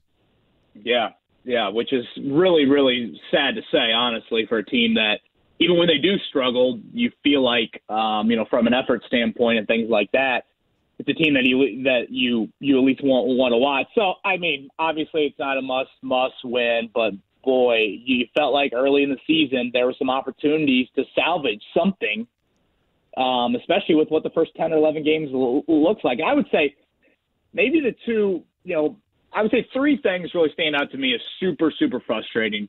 The bench looks terrible, which, Victor Oladipo, Jeremy Lamb, those things impact even what your bench is doing. But the rebounding woes. You are bottom of the league in rebounding, and you felt like with Sabonis and Turner in the starting lineup, that was going to improve for you. And even when you're playing a Detroit team that doesn't have Blake Griffin in either of those meetings, you're still getting out-rebounded. And then I also go to the three-point shooting, which it's an attempt and it's a bit of a kind of where are you getting the ability to stretch the floor out of that starting lineup. And I know Lamb's been out for a couple games, but when you have a lineup out there of Sumner and Warren and Sabonis at the 2, 3, and the 4, and TJ Warren has shot the ball like he did his first 3 seasons in the NBA than he did last year when he shot it over 40%. I think he's had 1 make in the first 3 games of the year. And you just aren't attempting enough three-pointers to survive in today's NBA. You aren't even sniffing 30 attempts a game, which is what Nate McMillan wants. And honestly, 30 attempts a game, a lot of teams just kind of laugh at. They eclipse 30 attempts, maybe before even the fourth quarter starts. So it's those things. It's rebounding, it's three-point shooting, and it's bench play. That's just been inexcusable to me. Against 3 teams that, without Blake Griffin for the Pistons, and they didn't even have Reggie Jackson the other night, that team shouldn't be a playoff team at their current state. And we know the Cavs will be, a top 5 drafting team again. I'm telling you, it is tough for me not to visualize a complete mess right here.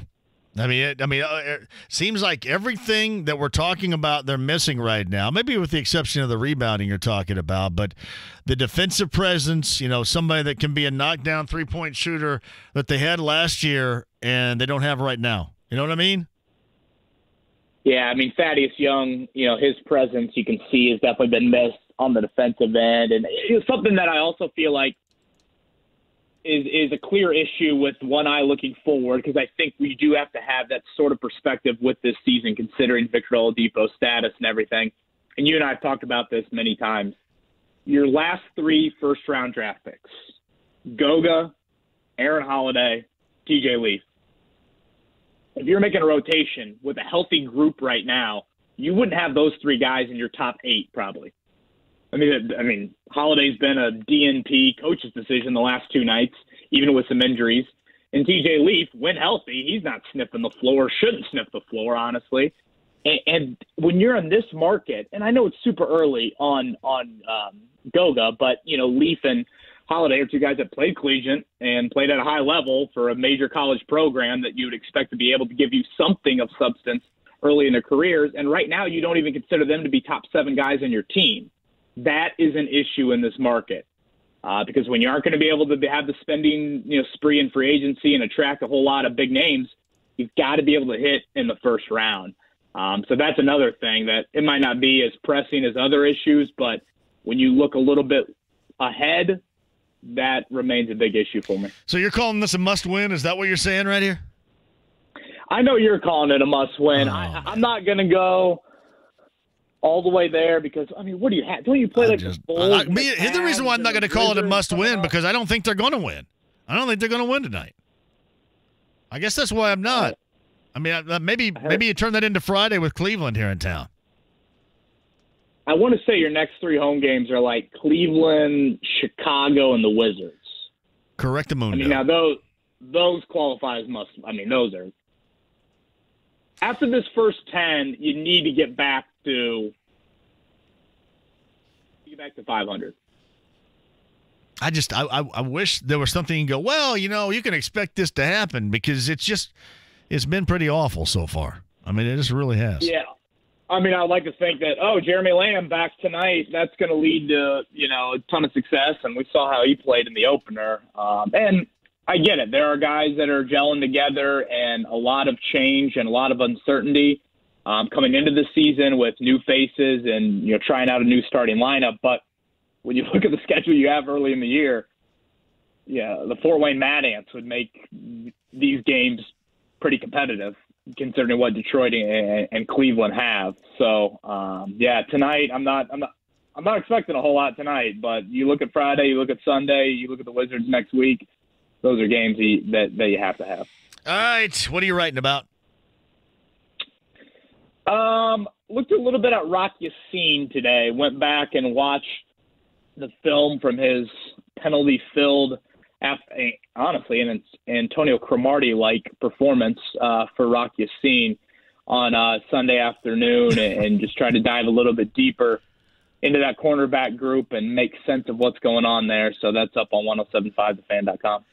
Did you just say Antonio Cromartie type of performance?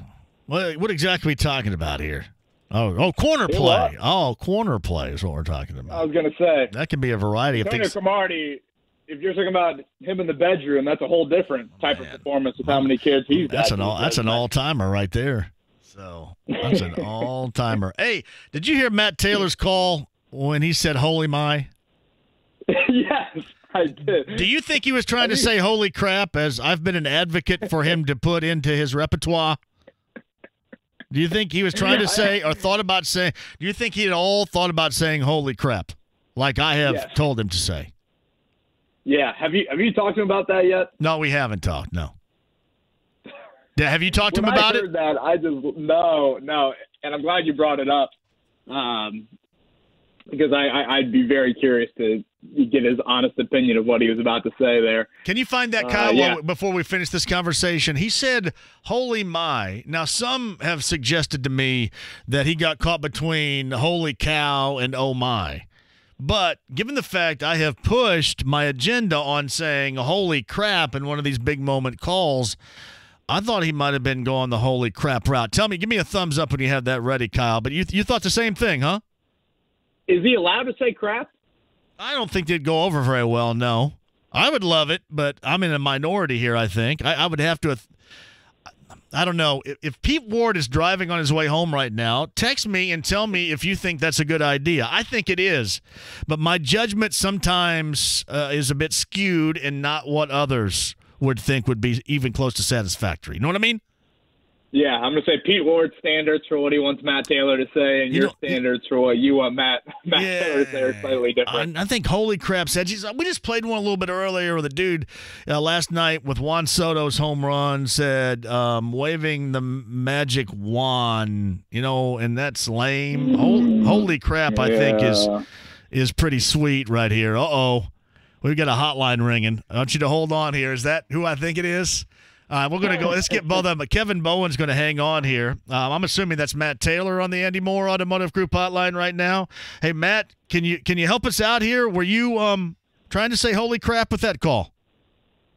I was caught a little bit, but I think "holy my" was intentional. I wasn't going to go "holy cow" because that's too cliche-ish. Yeah. And I wasn't going to say what you want me to say. So I thought about it for just a split hair. And "holy my" came out intentional. "Holy my" is a thing. People say that, right? Oh, well, hold on a second. Let's hear it. This is Matt's call from Sunday. Go ahead and decide for yourself. Roll it, Kyle. Holy my!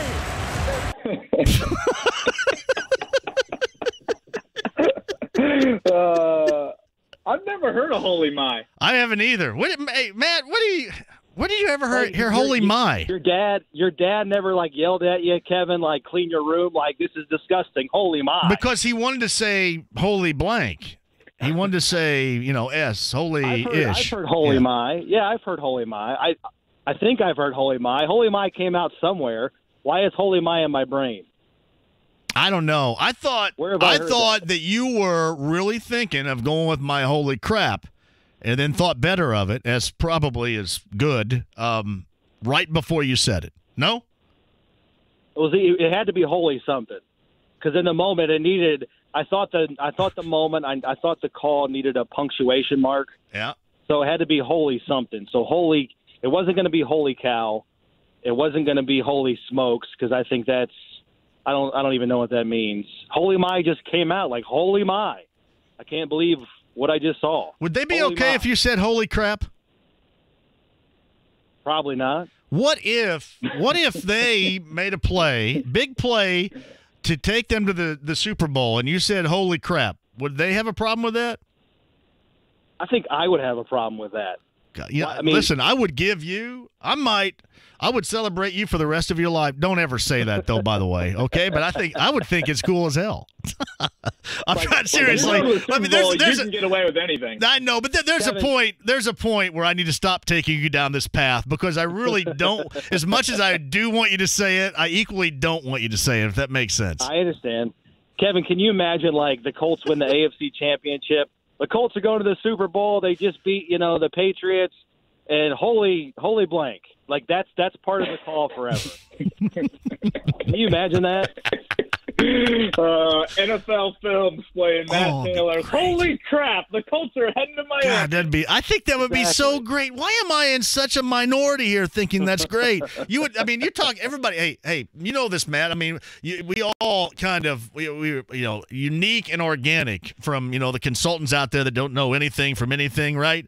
This is like as unique and as organic as ever. I mean, it's just reacting in the moment, nothing made up. It's your real emotion coming out. That's special, brother. Special. Well, that's what I thought the Holy My was, right? Because it wasn't planned and it just flowed. It just came out like Holy My. All right. Hey, by the way, on Friday when you join us, we shall talk about the fact that I called it with you. I got pulled over on my way home on Friday, as I told you I would get pulled over. So. I do feel bad for you because I was the one telling you that you were probably just going to ignore it and write it out, and then you didn't even last an hour down to Bloomington getting pulled over, man. I'm sorry about that. It's all right, man. It's all right. Hey, Kevin Bowen's on hold here as well, talking. This is a good three-way right here. This is the – oh, wait a minute. Let me take that back. This is a three – Holy my! What a great three-way we just had. Sweet. All right.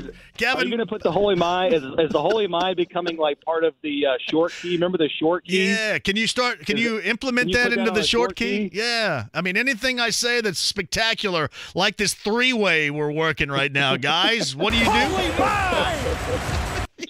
Yeah, I love it. Fellas. I made the short key. Finally. Awesome. Hey, Kev, always a pleasure, brother. Thank you. Yep, can't wait to talk with Matt Taylor about this debacle tomorrow. Everybody ask Kevin Bowen about his three-way today. See what he thinks. And, hey, Matt, thank you for dropping in, too. I appreciate it, Matt. Sorry to hijack the show. All right, see ya. Thank you. Oh, man. I always try to put Kevin Bowen in a spot where he's embarrassed, and I did it right there. That's money. What a great three-way. Kevin's going, quick break. Back with you next. ATI Physical Therapy is there for when you're injured, in pain, or recovering from surgery. They're there to help you get back to your best with expert hands-on therapy customized for you. They'll schedule your first appointment in 24 to 48 hours, plus they have early and late hours to meet your needs. With 58 Indiana locations, visit ATIPT.com or call 855-MY-ATI-PT to find an ATI near you. Returning to better health is a big deal, so look no further. ATI Physical Therapy, here for you. Hey, it's Brian from the Bill Estes Ford family in Brownsburg. I'm here with our spokesperson, Rob Belushi. Brian, I'm no photographer, but I can picture us together. It must be truck month because you're trying out your pickup lines? Yeah, it's truck month, and on a scale of 1 to 10, you're a 9, and this truck is the one you need. Or how about I just tell them about the deals? This month, you can save up to 27% off F-150s and up to 20% on all new Fords. Do you believe in love at first sight, or should I drive by again in my new F-150? Rob, I'm married. But are you happy? Rob, stop. Talk about our 170 pre-owned vehicles with 1.9% for 60 months. That's a lot of pre-owned vehicles to choose from, and 27% off is a great deal on a truck. If I was a truck, I'd need some coolant because truck month has my engine overheating. Ew, Brian. Nobody falls for pickup lines. Fall in love with pickup trucks during truck month at Bill Estes Ford in Brownsburg and see why Indianapolis rates us #1 in customer service. You broke my heart, Rob.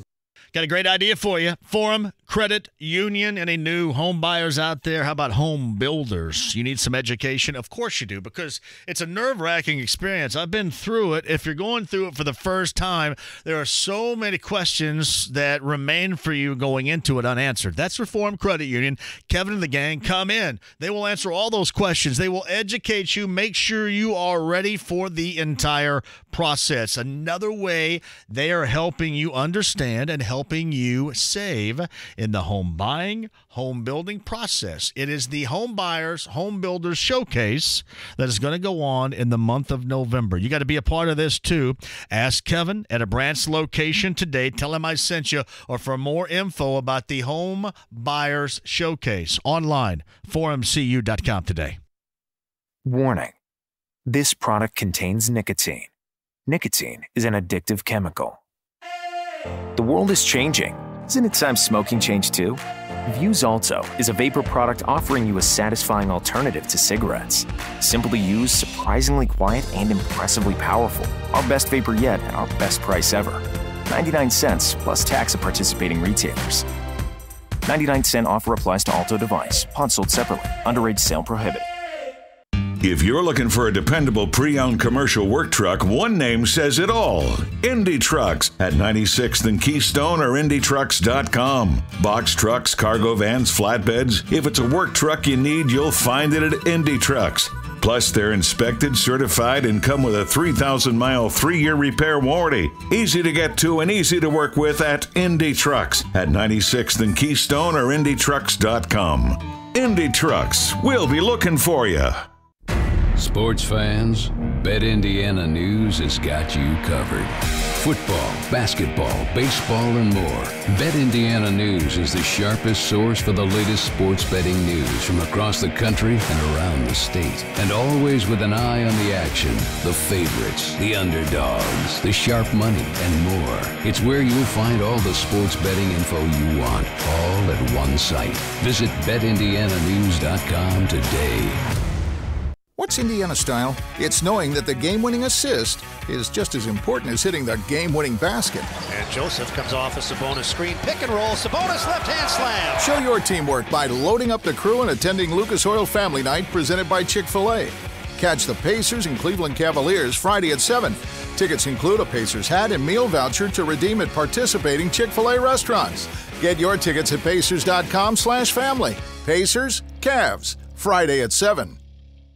Hey, John here for CarX. CarX locations throughout central Indiana. The ones that I know, Joe Childers. A quick shout out to Micah down on 135. I called him today. He called me back.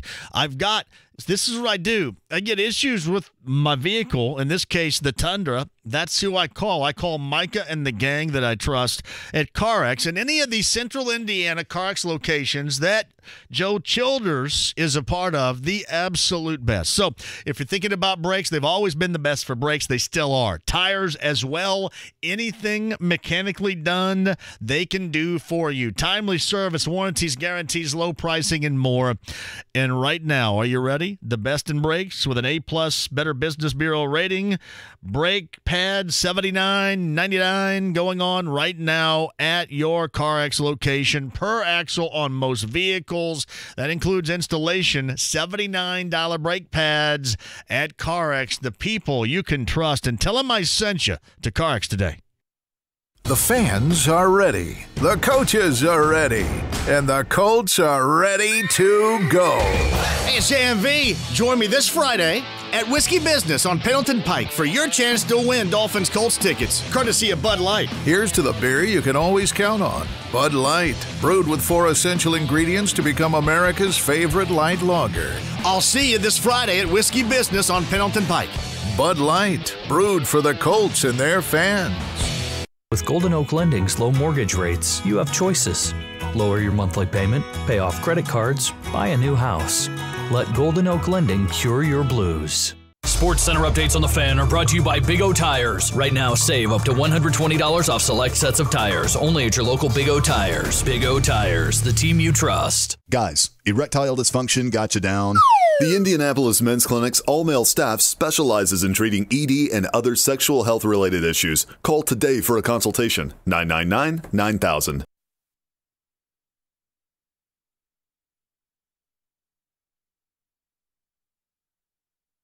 With JMV. Government cheese, you had some? No. Thick, stinking government cheese. Couldn't take a dump for 2 weeks. If you eat it on the 4th of July, by the 18th, everybody in the whole neighborhood trying to get to the bathrooms. 93.5 and 107.5 The Fan. Oh, the late, great John Witherspoon, everybody. Hilarious. R.I.P. Rakestraw to Restoring, 1075thefan.com, and a podcast. 3 ways different. If I had said Minaj, that would have been a lot different. 3-way conversation, guys. Kevin Bowen, Matt Taylor, Andy Moore, Automotive Group Hotline a little bit earlier. Frederick writes this, JMV, if Matt Taylor says holy crap during a call without getting in trouble, that would be a golden sports moment. Yeah, I'm trying to back off of that a little bit because I think he will get in trouble, and I don't want to get him in trouble. But would I love it? Yes. A call of a lifetime. I completely agree. Yeah, I know. Never heard of Holy My on my farm growing up outside of Decatur, Indiana, but I love it, and I'm using it from now on. C Money writes that. That's well done. Matt Taylor, shout out to you right there. Outstanding. Terry Jones writes this. John Witherspoon, JMV, was also Pops on the Wayans Brothers. He did a lot of great work. Hilarious. Hey, JMV, the 2-to-1 zipper traffic isn't the norm because people selfishly try to trot to the front of the line instead of cooperating. The zipper definitely works and is very efficient when people cooperate in traffic. Yeah, you give me traffic and I'll give you, most of the time, people being non-cooperative. I had to ask Matt this on Friday when he's on here. One of these days, seriously, you watched Game 6 last night of the World Series. And who out there does not want to hear absolutely everything that is being said because they have a hot live mic everywhere? And the continuous bleeping out or hitting the delay button and eliminating what is being said, and I know that you have to do it, but that begs the question why we do not have some sort of premium channel where we can tune into this live action and hear absolutely everything. For us that aren't going to be offended. For us that won't whine and cry to everybody because we just heard a cuss word. We just heard a 4-letter word. How can that happen? Oh, cover the ears of America. Why do we not have a premium, a specialized, unfiltered, uncensored channel so those that want to hear it can hear it? Why don't we have it? It's been way too long and we need it. I mean, listen, all these providers are making us pay for everything else and hosing us around every turn. Give the people what they want. Unfiltered, uncensored broadcast. If you're going to have all these live mics out there, it would stand to reason that you're going to catch some 4-letter words. And frankly, in a game like last night, I wanted to hear everything. What Trey Turner was saying after that call in the dugout of the 7th inning was more entertaining than a lot of the game. I want to hear it. Why don't we have it? Why can we not create it? I mean, we pay for premium everything right now. We pay for premium at the damn car wash. Who gets in there first? Well, I paid for it. Psh, done. Why can't we pay for it here? Give us what we want. I want to hear it. If you get a live mic everywhere, there's a reason why you have it every place. Give it to us. I'll pay for it. I think everybody's honest. I think everybody's in with us. JMV, I think Matt Taylor just got his signature saying. I think he's probably now going to go with Holy My. I think he's going to have to now. I think the call was a combo of Holy Moly and Oh My. Holy My. And I'm sorry, with all due respect to Matt, there is no way in the world anybody's ever said Holy My. I don't know where he's heard that. So, Matt, you got to go with that now. Got to go with that now. Seriously. Unfiltered, everybody wants the If you got the live mic, let us hear it. I don't want to hear all these 2-second, 3-second delays. Give us a premium channel that has this for us. Who's with me on it? A movement. JMV, that would be great, but by the same token, why is Jerry Springer not there the same way? I want to. I understand. We were probably tired of that once we got into it. I like a world with options. Don't you?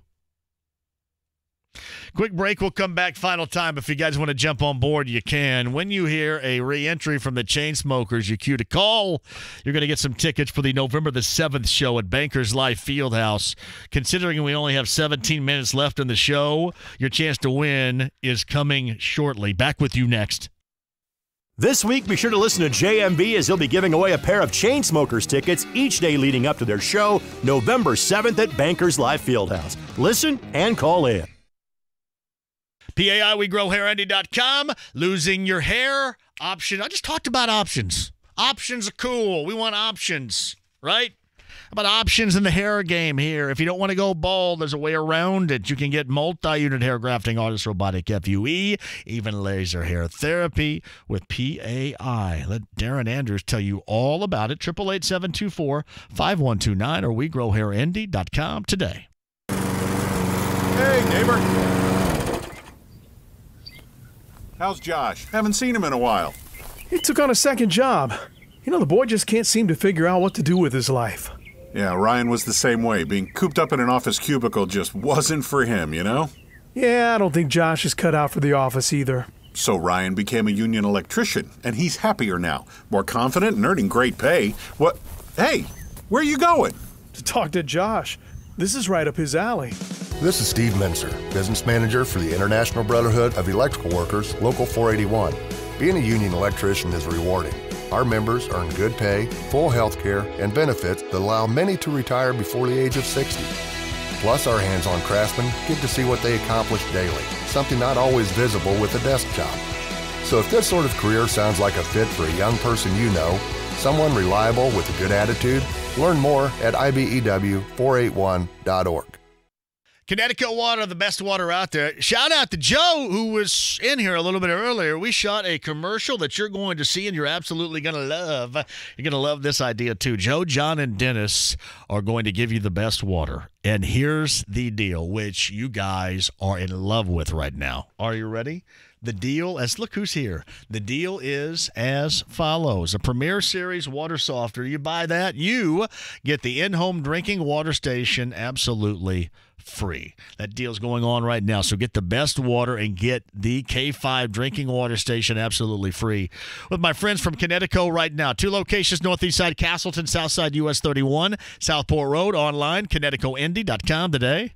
Hey, golf friends, it's JMV here to tell you all about the 27th year anniversary membership special at the Legends Golf Club in Franklin, and I love it. For only $89 a year with a $10 per year administrative fee, you can get a 2-year anniversary membership at the Legends Golf Club and enjoy unlimited golf Monday through Friday. For an extra $50 per year, you can play 7 days a week. Enjoy golf at the Legends Golf Club in the 2021 seasons for only $89 per year. There's never been a better deal from a better golf course in and around Indy. I know from my personal experience. I love it. You must call today. Tell Ted that I sent you too, by the way. The Legends Golf Club, 317-736-8186. That's 317-736-8186. Call the Legends Golf Club before this deal ends. If you love golf, you're going to love this. 317-736-8186. The Legends Golf Club in Franklin. Get ready for the greatest little show on earth. The Micro Wrestling Federation is back and bigger than ever. Live and direct from the Jerry Springer Show, Maury Povich, and the WWE. You have never seen a micro wrestling show like this before. Hey, bring it on. High flying, body slamming, and off the top rope. Don't miss Micromania with the Micro Wrestling Federation at 8 Second Saloon this Friday. Tickets and reserved seating available at Ticketmaster or the 8 Seconds box office. Must be 21. Did you know that online sports betting is now legal in Indiana? And online sportsbooks have limited time offers available right now, like exclusive bets and deposit match bonuses. At PlayUSA.com, we compare offers from top online sportsbooks so that you can skip the work and get to betting. Go to PlayUSA.com/radio today and choose from thousands of dollars in bonuses, all of them reviewed and rated. Don't bet without your bonus. Visit PlayUSA.com/radio now. 21 and over, Indiana customers only. All gamblers bet at their own risk. Winning is not guaranteed. Gamble responsibly. Call 1-800-GAMBLER for resources and to learn more.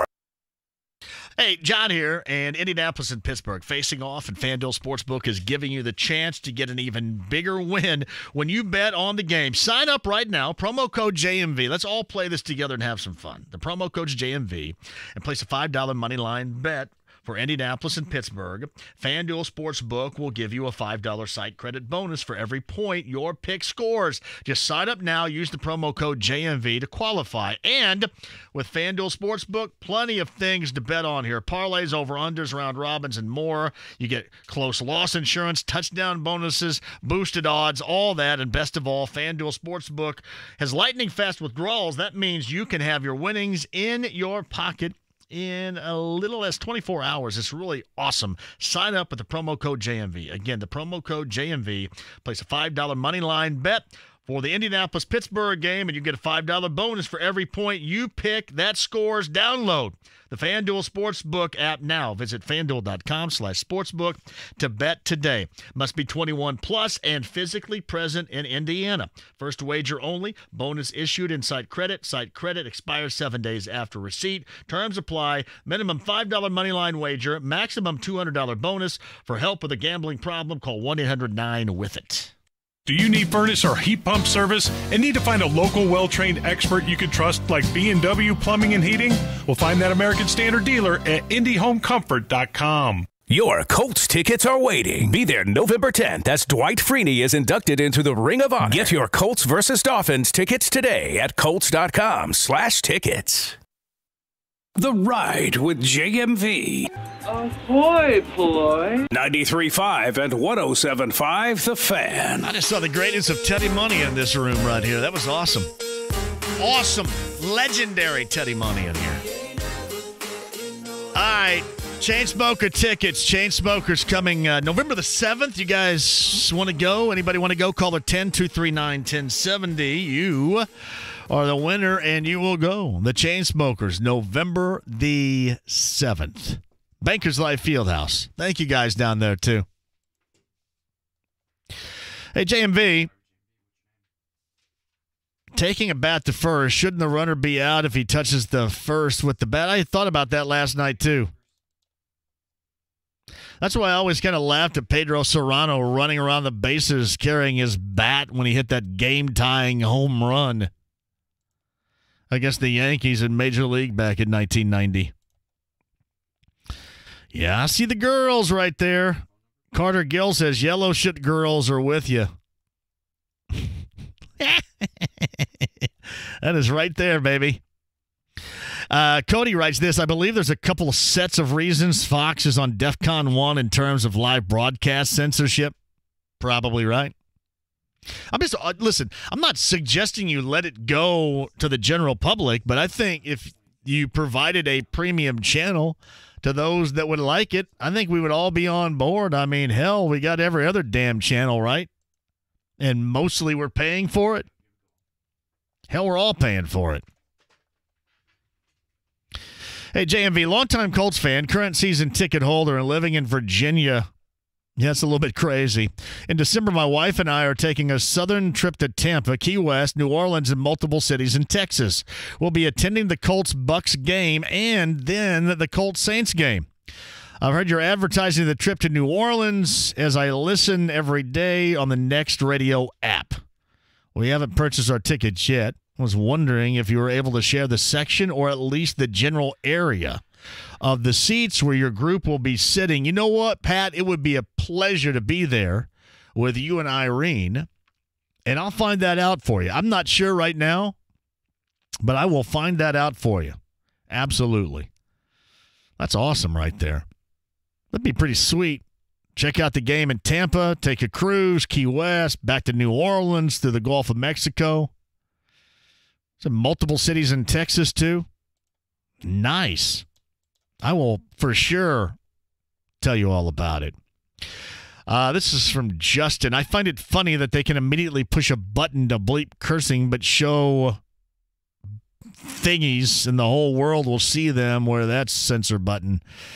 That was just, listen, there should be no censor button for that. That was a wonderful moment in World Series history right there in Game 5. Hey, Pat, I mentioned this a little bit earlier. First base now needs to have softball style on it. You got to have the white first base and the orange outside. So there will be no controversy, and you leave no doubt. Completely agree with that. Hey, JMV, I heard you talking about John Witherspoon and his passing a little bit earlier. Look up his cooking videos. Funny stuff. Dude was a legend. And hilarious, too.